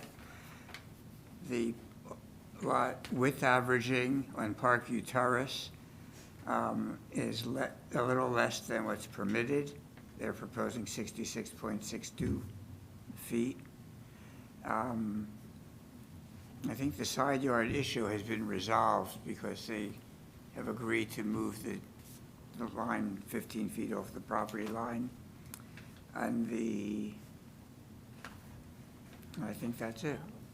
If I may, Mr. Chairman, of course, also the minor subdivision is separate relief that's required, but Mr. Burgess, the lot 2301, the lot width neighborhood average Park View is 66.62 versus what required? We had 80.4 at one point, but I think it might have changed. I believe it was roughly 80 feet. I don't have the exact figure. And that didn't change as a result of when the neighborhood average changed? Yeah, hold on. It may even be on one of the exhibits. Yeah, I don't know if you want me to chime in, but as I understand it, I believe it moved to 76 feet, 76.1. You're right. 76.1, correct. Okay, yeah, that's what I thought. Okay, thank you, Mr. Burgess. So is that am I counting 6 variances by number? 1, 2, 3, 4, 5, 6. Yes. And just so I can, can I just have that restated one more time, just so I can understand what the 6 are? Just, It's lot area for So- both lots? Correct, On the right. neighborhood averaging? mhm. It's lot width averaging for Parkview Terrace, for lot 2301.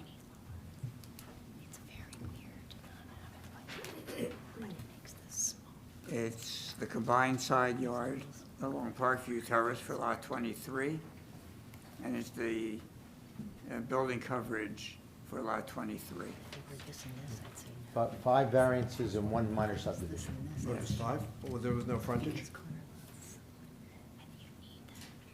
What's it? Lot area and, oh yeah, lot area I had down twice, okay. Yeah, 2 lot area variances.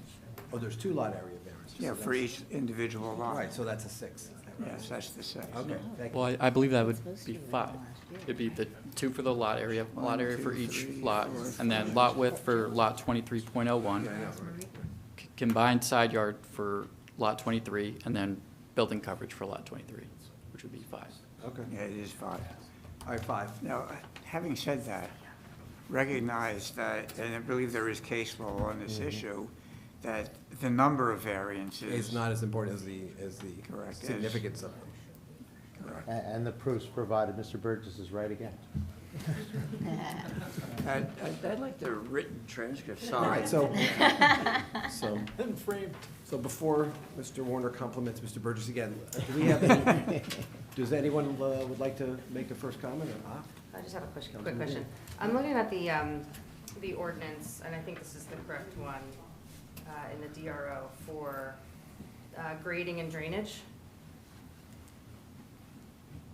And I think it would be helpful for the board, if I may, to have a copy of that.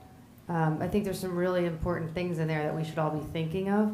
Number one, are there any restrictions as far as the date of the survey? Because right now, if they were to go and pull a grading permit, I believe the survey would have to be current. So why, I guess my question is, why are we looking at such an old survey?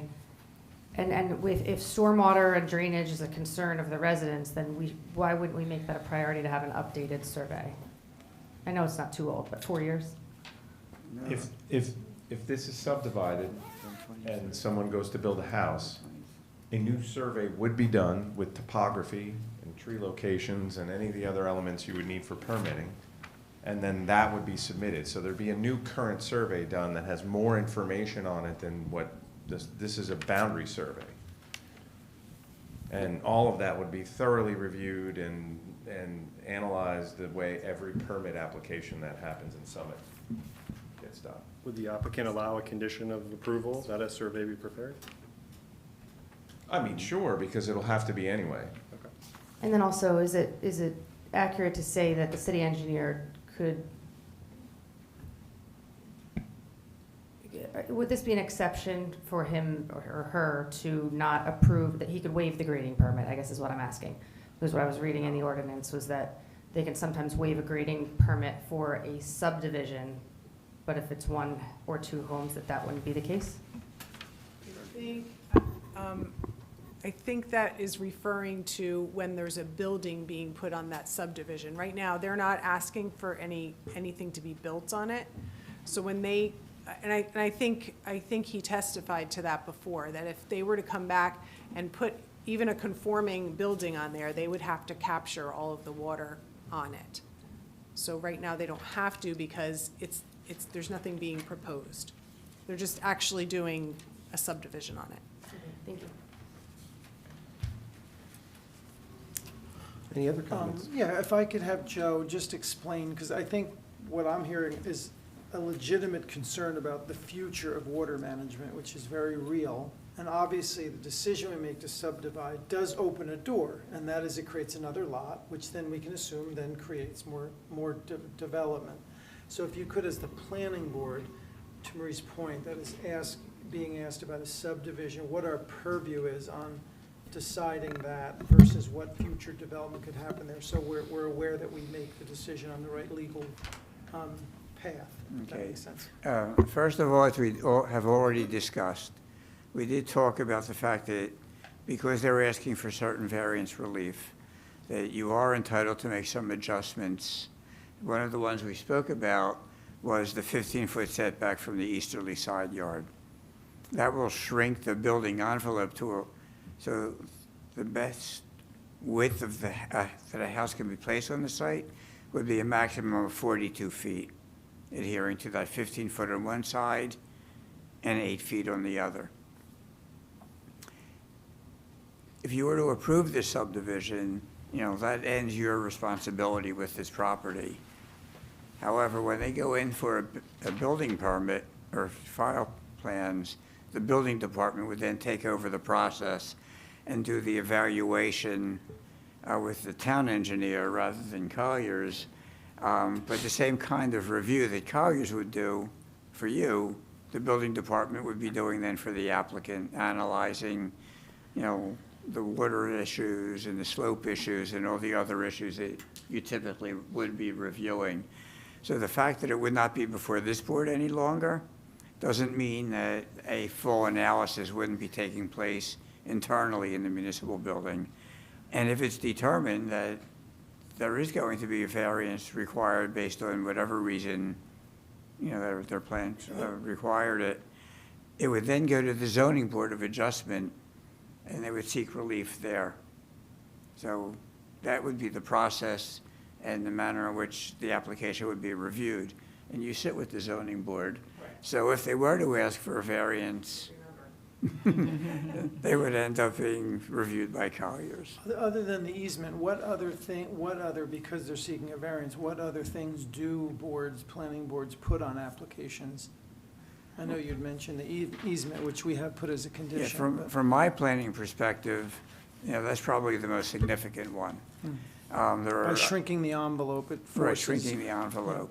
There are other engineering issues that you might want to touch upon, if there are any. I don't know that in this case there are any. I mean, I think that easement is a significant encumberment on the property, that they can't build anything in there because the town has a right to, access it for any future use that they may need, repairs or replacements, maintenance and things like that.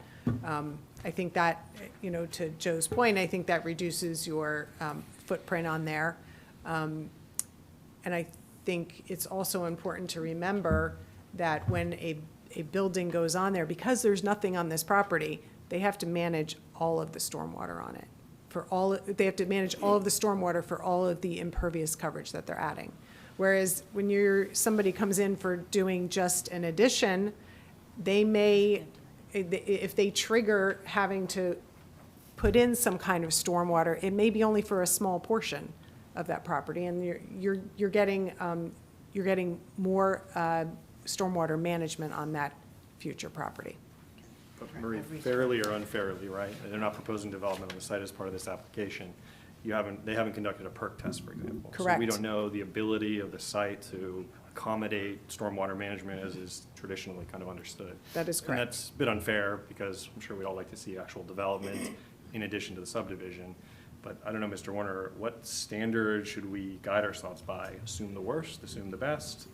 Well, Punt the what question down to the you- zoning board? No, What do we do? I think what you have to assume is that unless and until someone's going to develop it, you don't know exactly what's going to be on it, but you've given them the right to construct a single-family dwelling that meets with all bulk requirements, all zoning ordinance regulations. And they would have to go through the usual process with engineering and the building department to get the appropriate permits to do so, even as of right. That's what you have to assume. And you also have to assume that if they deviate from any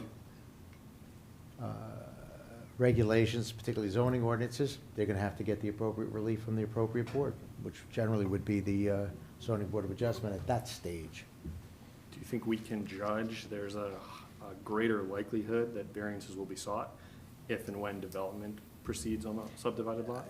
You really shouldn't. I mean, you're not to speculate. you're giving them a right, and the right is to build without any relief, if they can do it. And that's, and that's it, a single-family dwelling, that is. That's really all I think you should assume. Are we able to, in a resolution,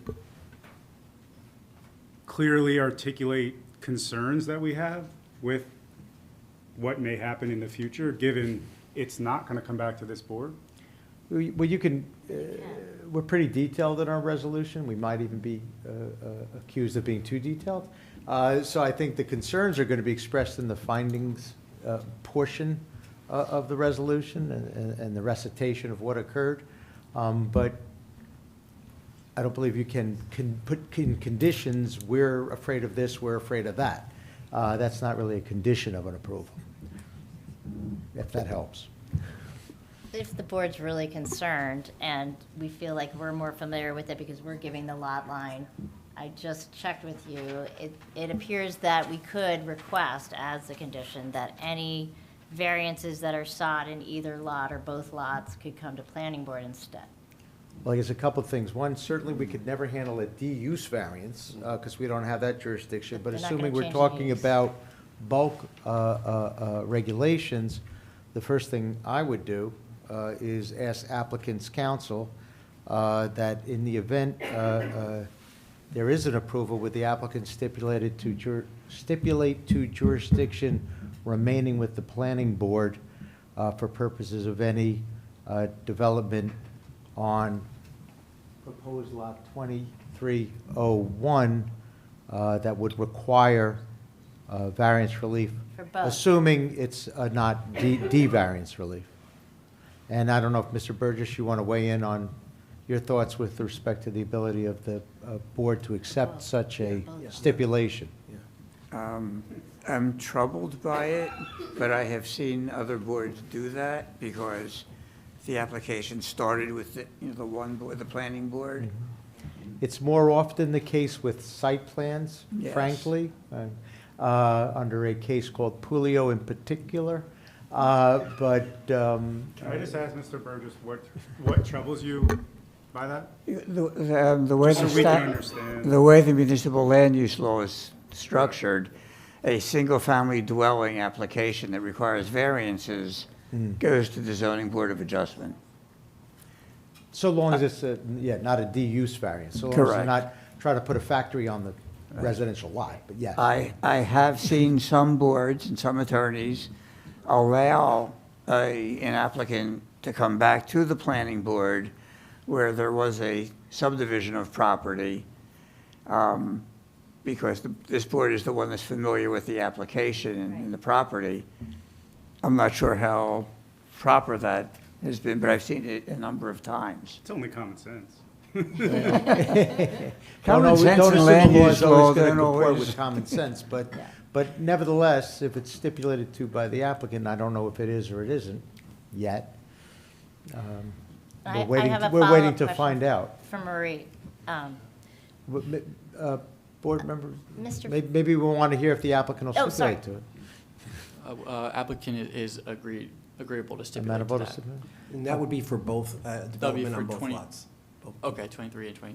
Yeah. So just so I can understand, so if I sell that property and someone's building a house, they're gonna come to see this board instead of the zoning board?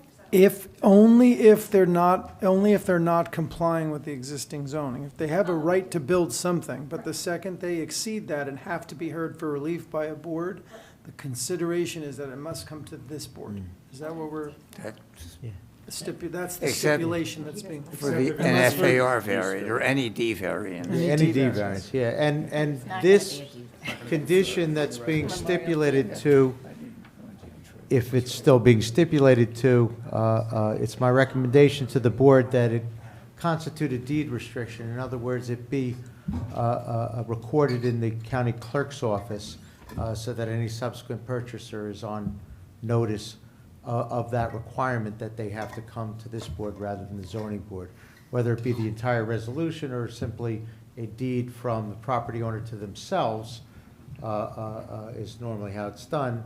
With this particular condition, And then that deed is recorded in the county clerk's office, because as the board knows, resolutions aren't recorded in a central indexing system like the county clerk's office, but deeds are. So my recommendation would be we have that deed restriction. So with all that said, does the applicant still stipulate to this board retaining jurisdiction for subsequent development on 23 and/or 2301, and same being deed restricted? Yeah, I think the applicants are agreeable. to Yes, six- still? Yes. Okay. Okay, thank you. I would just wanted to ask Maria, oh, go ahead. I just have a question to that point, through you, Mr. Chair, to Mr. Burgess.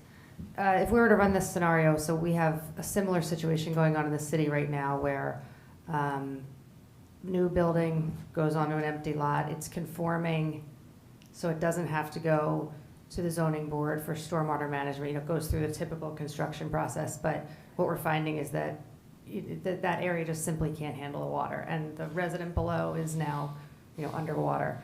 And so would this example be that we would be able to maintain more control over stormwater management if it came back here, around the specifics around what they would need to do if it was conforming? Not necessarily. I would put my faith in the town engineer reviewing those plans, because they were going to do the same detailed analysis that Colliers and this board would do, presumably, in reviewing that application. And in your scenario, there's no subdivision that preceded the creation of the lot, Actually, or not yeah. preceded, but it's part of that process, and that an Even if it's applicant agreed to conforming. it. Right, you still have to follow, like, when you submit a permit, right, to build a house, right?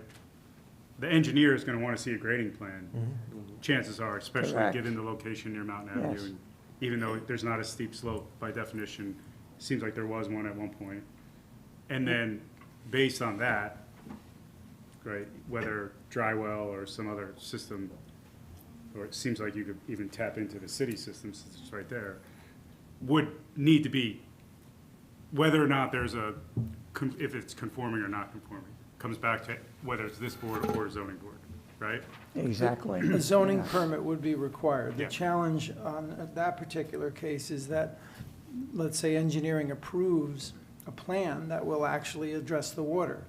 Now, in the middle of constructing it, you have 3 4-year storms in 2 weeks. They are still in the middle of constructing, and the authority of the city is not to say, well, you have to have that done tomorrow. And so they are permitted a certain time frame. Unfortunately, as it's raining while they're putting the system in, it is causing harm. And you can see That how happens. everyone is put off by that. The city doesn't necessarily have the authority, the builder's trying to build, the people that the water's spilling on are suffering. And I can hear a lot of the concern of, we approved this thing as a board, and then the next thing you know, we might feel responsible that we're putting people in a position where now they're having water problems where they weren't before. So it makes a lot of sense. But sometimes it isn't always in control, or it's certainly in the purview of this board. I appreciate the kind of stipulations that are being put in here, and I hope the public appreciates people really wanting to make sure that there is these considerations to do their best, but there is a confinement of what authority and law allows us to, and I think that's being pushed rightfully so by people on the board to make sure there's very good stipulations in place.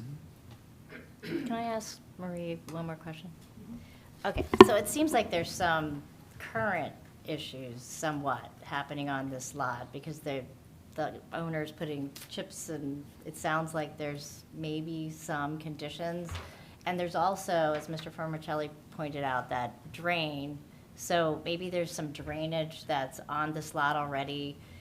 What kind of condition can we put, or what kind of investigation can we do to just see if that's functional? And do you have any advice with regard to, because maybe there's drainage there that's not working, and, I don't know how long it's going to sit like this, so I don't know if that could be part of our discussion or not. Yeah, one thing that I did hear before was that there was, I think the applicant herself said that there was a drain up in the corner. I didn't see that on the plan itself. I mean, it's worthwhile to. Mr. Formicelli, you pointed out a drain It's right on along the sewer it's right on line. where the L, the corner of the L Yeah, is. and that I was aware of. I was thinking that the applicant had said that there was one up in the corner of the property, so.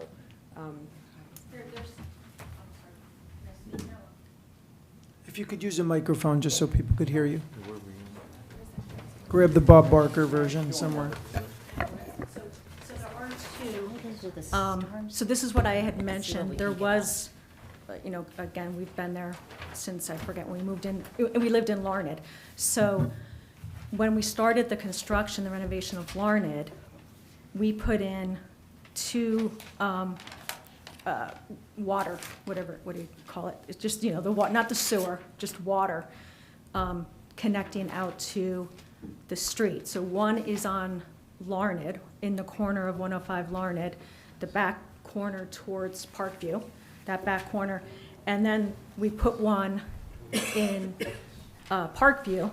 We didn't own the property. We talked to Mary. We did that for Mary because, as I mentioned, which I did say, someone said I said there was never water. I don't remember saying that, but that's okay. Water was coming down through the back, and the Parkview would flood, and in the winter, it would ice over. So literally from the corner to Memorial Field, the street would ice.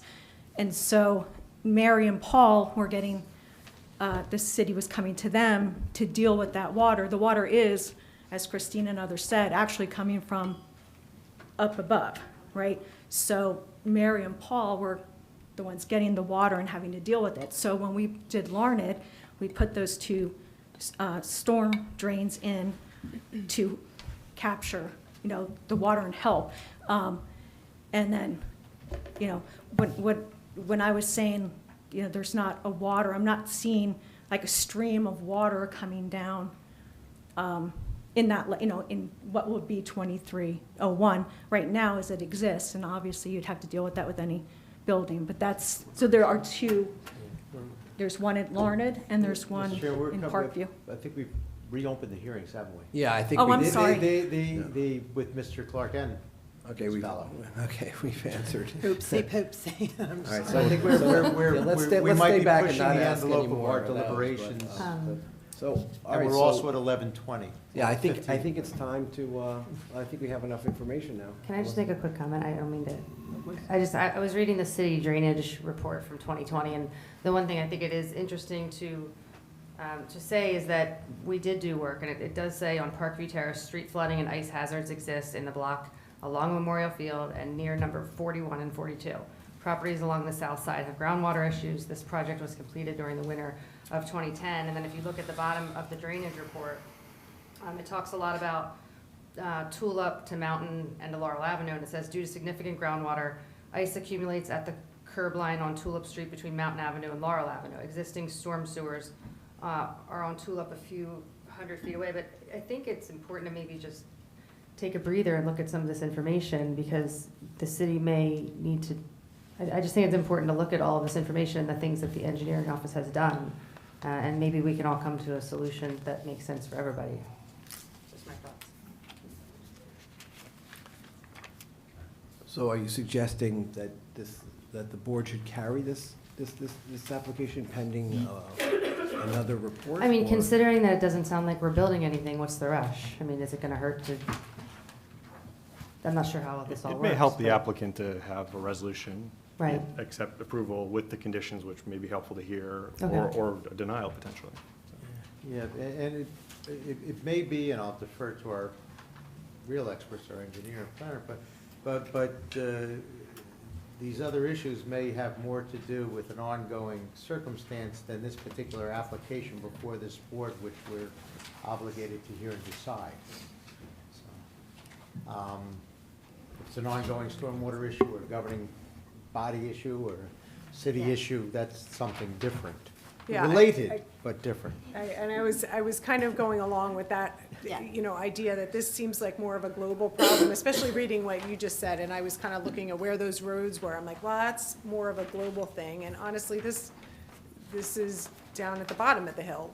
How do we alleviate the water problem that's on that property? Well, it's coming from the top of the hill, so, I think that might be a difficult thing to regulate in this. I just know that I'm the one that the residents come to when they have 2 feet Understood. of water in their basement. We appreciate And I that. truly, Understood.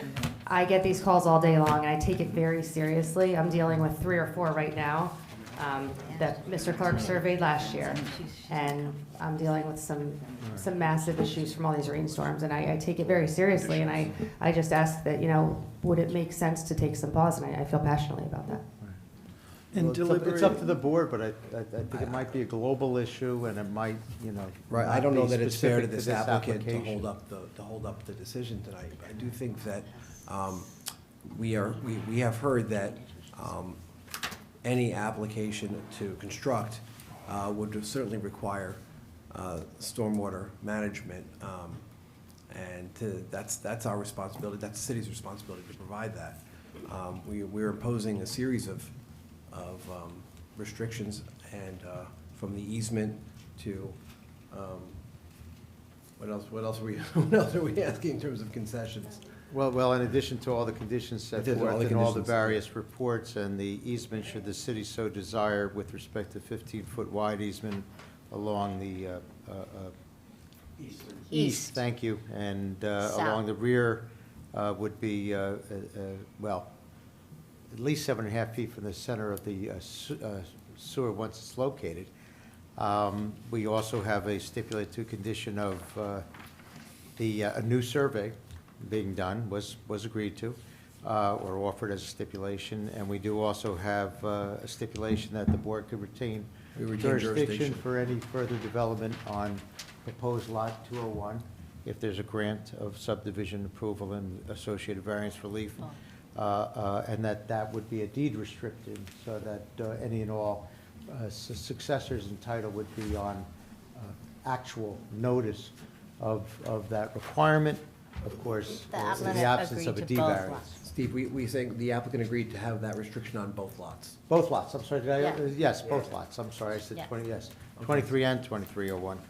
I believe that's all I have by way of, I think Ms. Alvarez asked another question earlier that I didn't get the answer, which was related to the current, where the house isn't, 2301, there's drainage, there's water issues with the wood chips.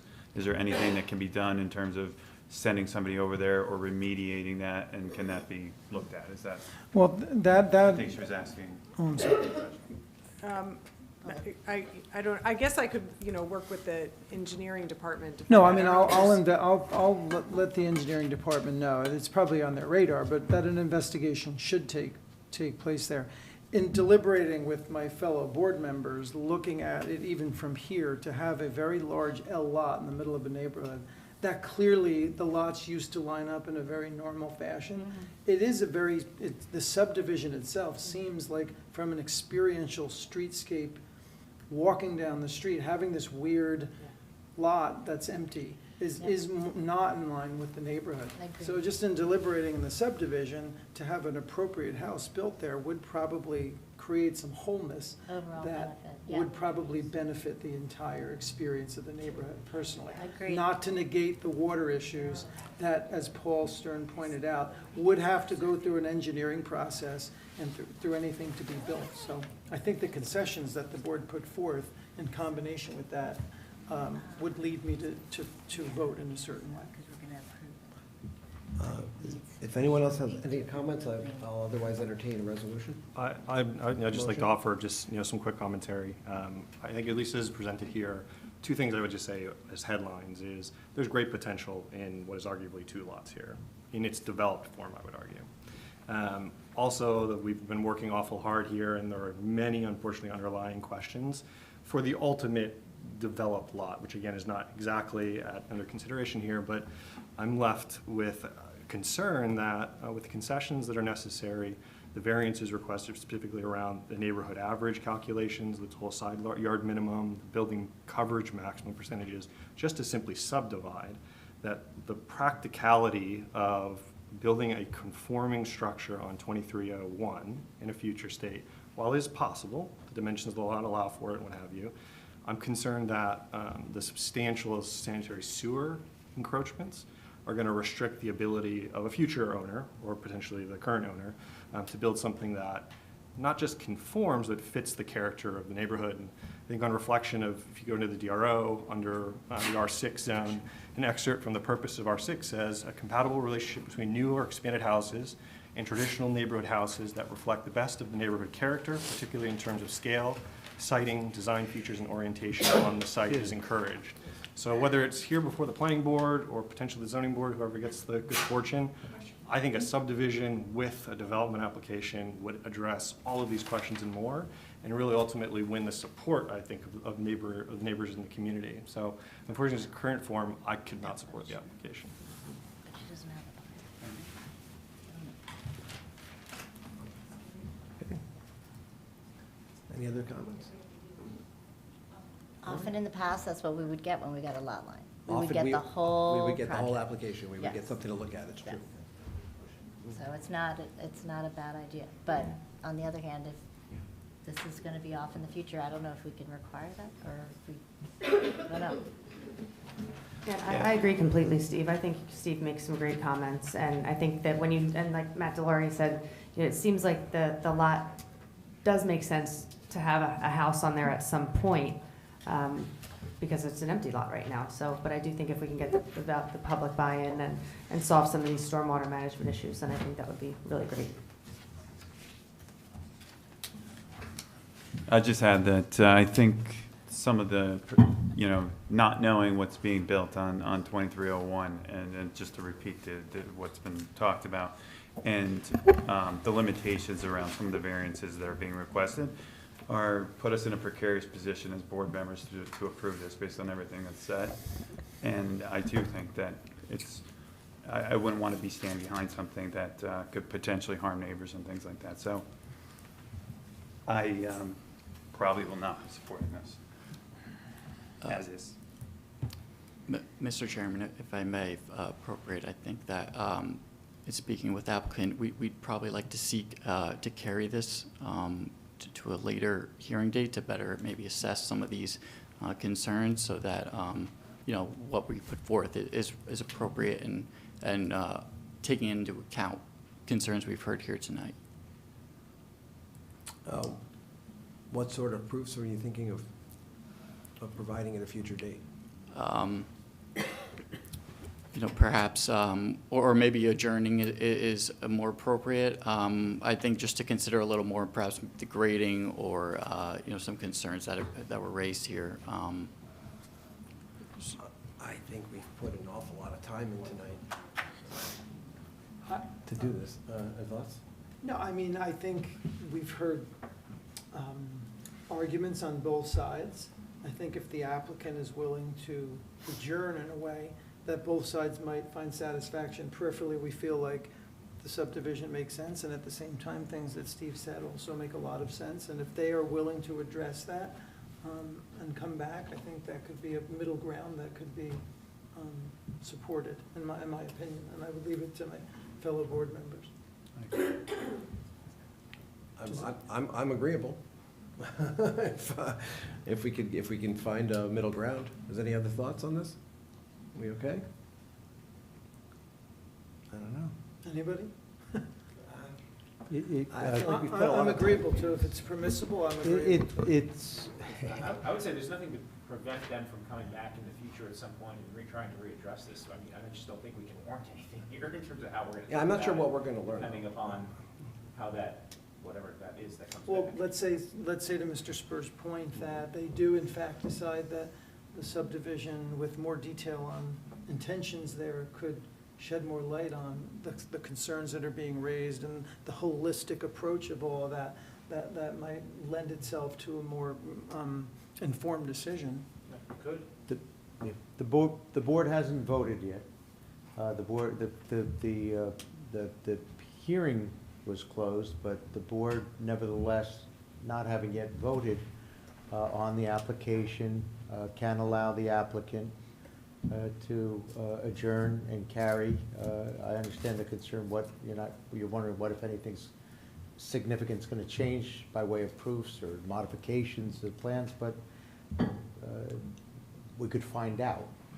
So the board does have the discretion to carry the matter at the request of the applicant. I guess this comes down to does the board need a fully developed site plan proposal to be able to vote on this, which is a different question than coming back and getting some proofs and some reassurance on drainage and things like that.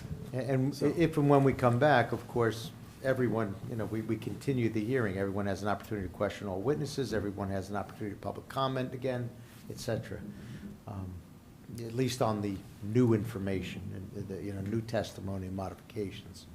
So it's not just to come back and hear something different. I'm sorry, Mr. Chairman, go ahead. No, okay, I'll take a motion then, we can do. We could poll the We could board poll and it. see if the It's the poll, the yeah. We're board not taking a wishes vote to accept the request of the applicant to have an adjournment of the matter, and then we can carry it to a date certain and get an extension of time to act. Is the question of notice also something to be discussed? It's my assumption that if the applicant were to return with substantial revision to the proposal, it may merit another round of notice. There wouldn't be, in my There may not be a opinion, requirement for it, but would it be appropriate to renotice, depending upon the judgment of the chair perhaps, as to the significance of change that's occurred? we're not going to know the significance, frankly, until we get here and hear it, right? And, but generally, if the matter is going to be carried without, if the matter is going to be carried to a date, certain time and place, it'll be announced now, that constitute the notice to the members of the public who are interested in the application here. If they were to come back and say that we're going to put a factory on the lot, well, then that would require a Yeah, I new notice. don't certainly. think we'll need new I'm notice. just on- worried, Mr. Zucker, that if they were to come back, it would require such substantial revision that it'd be a practically new application. So either adjourning the application or deciding the application, frankly, tonight, may be prudent, just to send a clear signal with regard to what's been presented in the application and this board's position around this type of proposed development, or I should say subdivision. So the poll result comes. My poll is, let's decide, my vote is to decide on the application this evening. I don't expect any material revision to the application, even if it's carried. Just with due respect, there's only so much you can do with this in terms of moving lot lines. You can't really impose stormwater management controls on an empty, unimproved lot. I'm not sure what to expect. I mean, I don't know if anyone, Mr. Burgess, has an opinion. There's two things at play here. Sure. Because obviously, it sounds like what the board wants. You want to see a house and what it's going to look like. If you were to deny this application, the case law is clear that unless there's a substantial change to the proposed subdivision, they can't come back. The issue of res judicata, the case has already been decided, would apply. So if you were to deny this, in all likelihood, you're going to have an L-shaped lot forever. Does the applicant have the ability to withdraw the application at this point, absent a vote? Yeah, the applicant can withdraw an application, but if the applicant wants To to. preserve the right to return with Yeah, the what I'm subdivision? suggesting is let them, carry it, and let's see what they come back with. And if they don't like what they come back with, then you'll vote accordingly. Okay. I think allowing them to carry it to see what they can come up with, I understand Steve's concerns, but makes sense. I think that's a middle ground that is probably deserved. I just have a quick question. I am new here. Say she goes back and gets a site plan and construction drawings, and that's her new presentation, and she sells the property. There's no way to ensure that the new purchaser is going to follow through with what she's developed and sold here. Do you understand? Well, it depends on what the conditions of the Okay. approval are at that time, but if it's based upon certain information that's provided, then those plans may, in whole or in part, be an obligation of any successor who develops the property. It wouldn't be specific to this particular owner. Any approval we give is irrespective of who's doing the development. So it can be covered. Thank you. Sure. I'd make a motion just to carry the application to the February 26th date with no further notice, waiving the time with which the board has to act.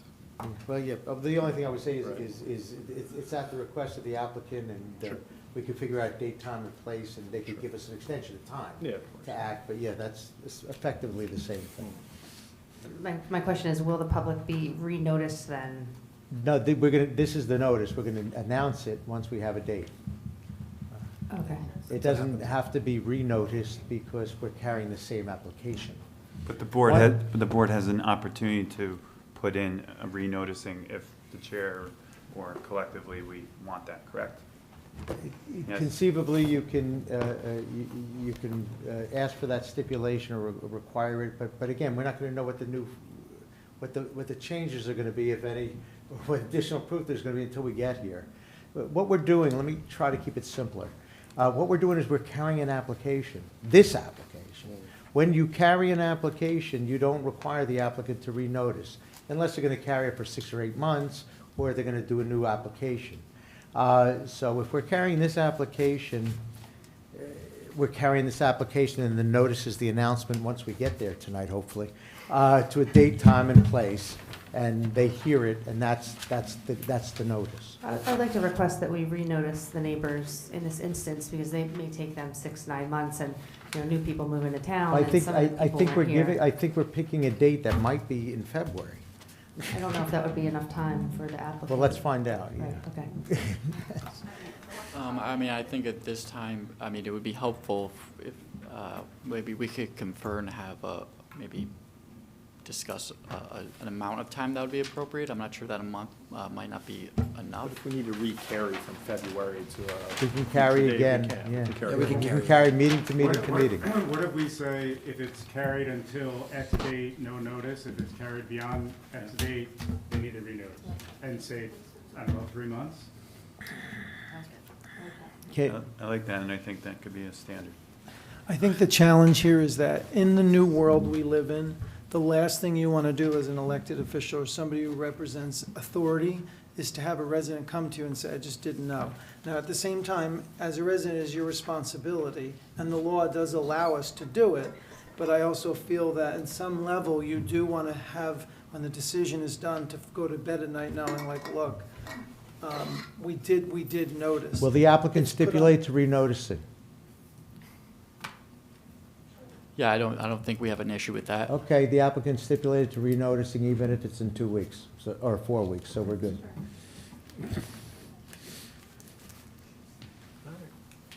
Okay, so we have a And a motion. motion to carry until February 26th, the next scheduled meeting.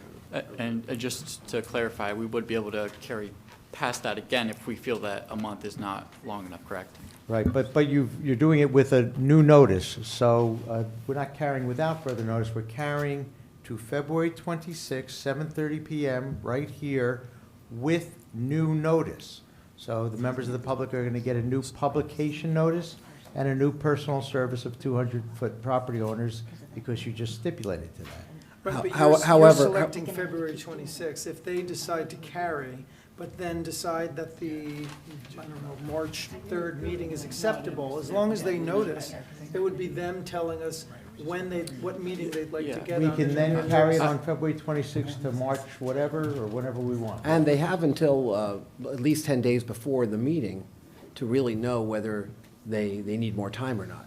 Because the notice only has to go out just slightly, 10 days But at this before. point, we So have to I would- decide whether we're requiring them to renotice or not, and I just got the stipulations. They're going to Well, renotice. yeah. I think that we're fine stipulating to a renotice, stipulating to renotice, but I think that if that's the case, we would kindly request that the carry date be probably at the earliest in March or April, so that we That have makes more sufficient sense time to at Because least he can't make the prepare February something. one. That's fine. Why have everyone show up, Right, so, Right. so what's our, Stephanie, what's our date in March?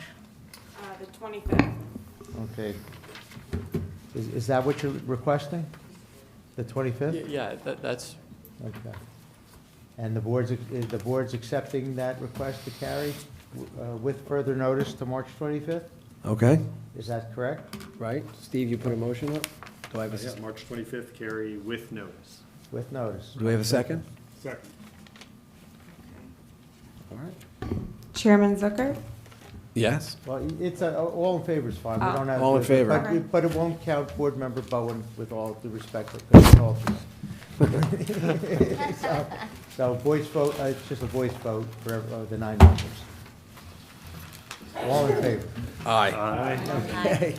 All right, again, if it isn't clear, and at this point, who knows if it is, this matter is being carried with further notice to February 26, 7:30 PM at this municipal building, with further notice, and the applicant will give us an extension of time to act through the end of the month of, I'm sorry, I said February 26th, March 25th. March 25th. The applicant will give us an extension of time to act through the end of the month of March via email to me and to Stephanie. Extension of time to act, okay, counsel? Thank you. We're good now, Mr. Chair. All right, thank you. I think, do we have any other? Wait, we gotta do the minute. Oh, we have to approve Hi. the minutes. I'm not sure if this is out of order, but thank you so much for being so careful about us. Thank you. Final note for those who were here, the minutes of our last meeting were basically non-existent. We said hello, but if anyone had any questions, otherwise, or find fault, otherwise I'll take a motion to approve. So moved. All right. I had Jen and Paul. Every Paul. Like abstentions for all those who were not here. Yes, so we're gonna have our new members abstain from voting, which is Mr. Spur, Ms. McGee, Mr. Fellman, Ms. Hamlet, and Ms. Bowen. So all those in favor? Aye. Any opposed? Okay, the motion carries. And now we're adjourned? Motion, we need a motion. Do we have a motion to adjourn? So moved. Yes. All right. Second. 9 and 8. Third, fourth, and fifth. All those in favor? Aye. 6-2. Mr. Bell, who knows where he went? Oh, you're already in there. Afraid somebody shows up. I probably did.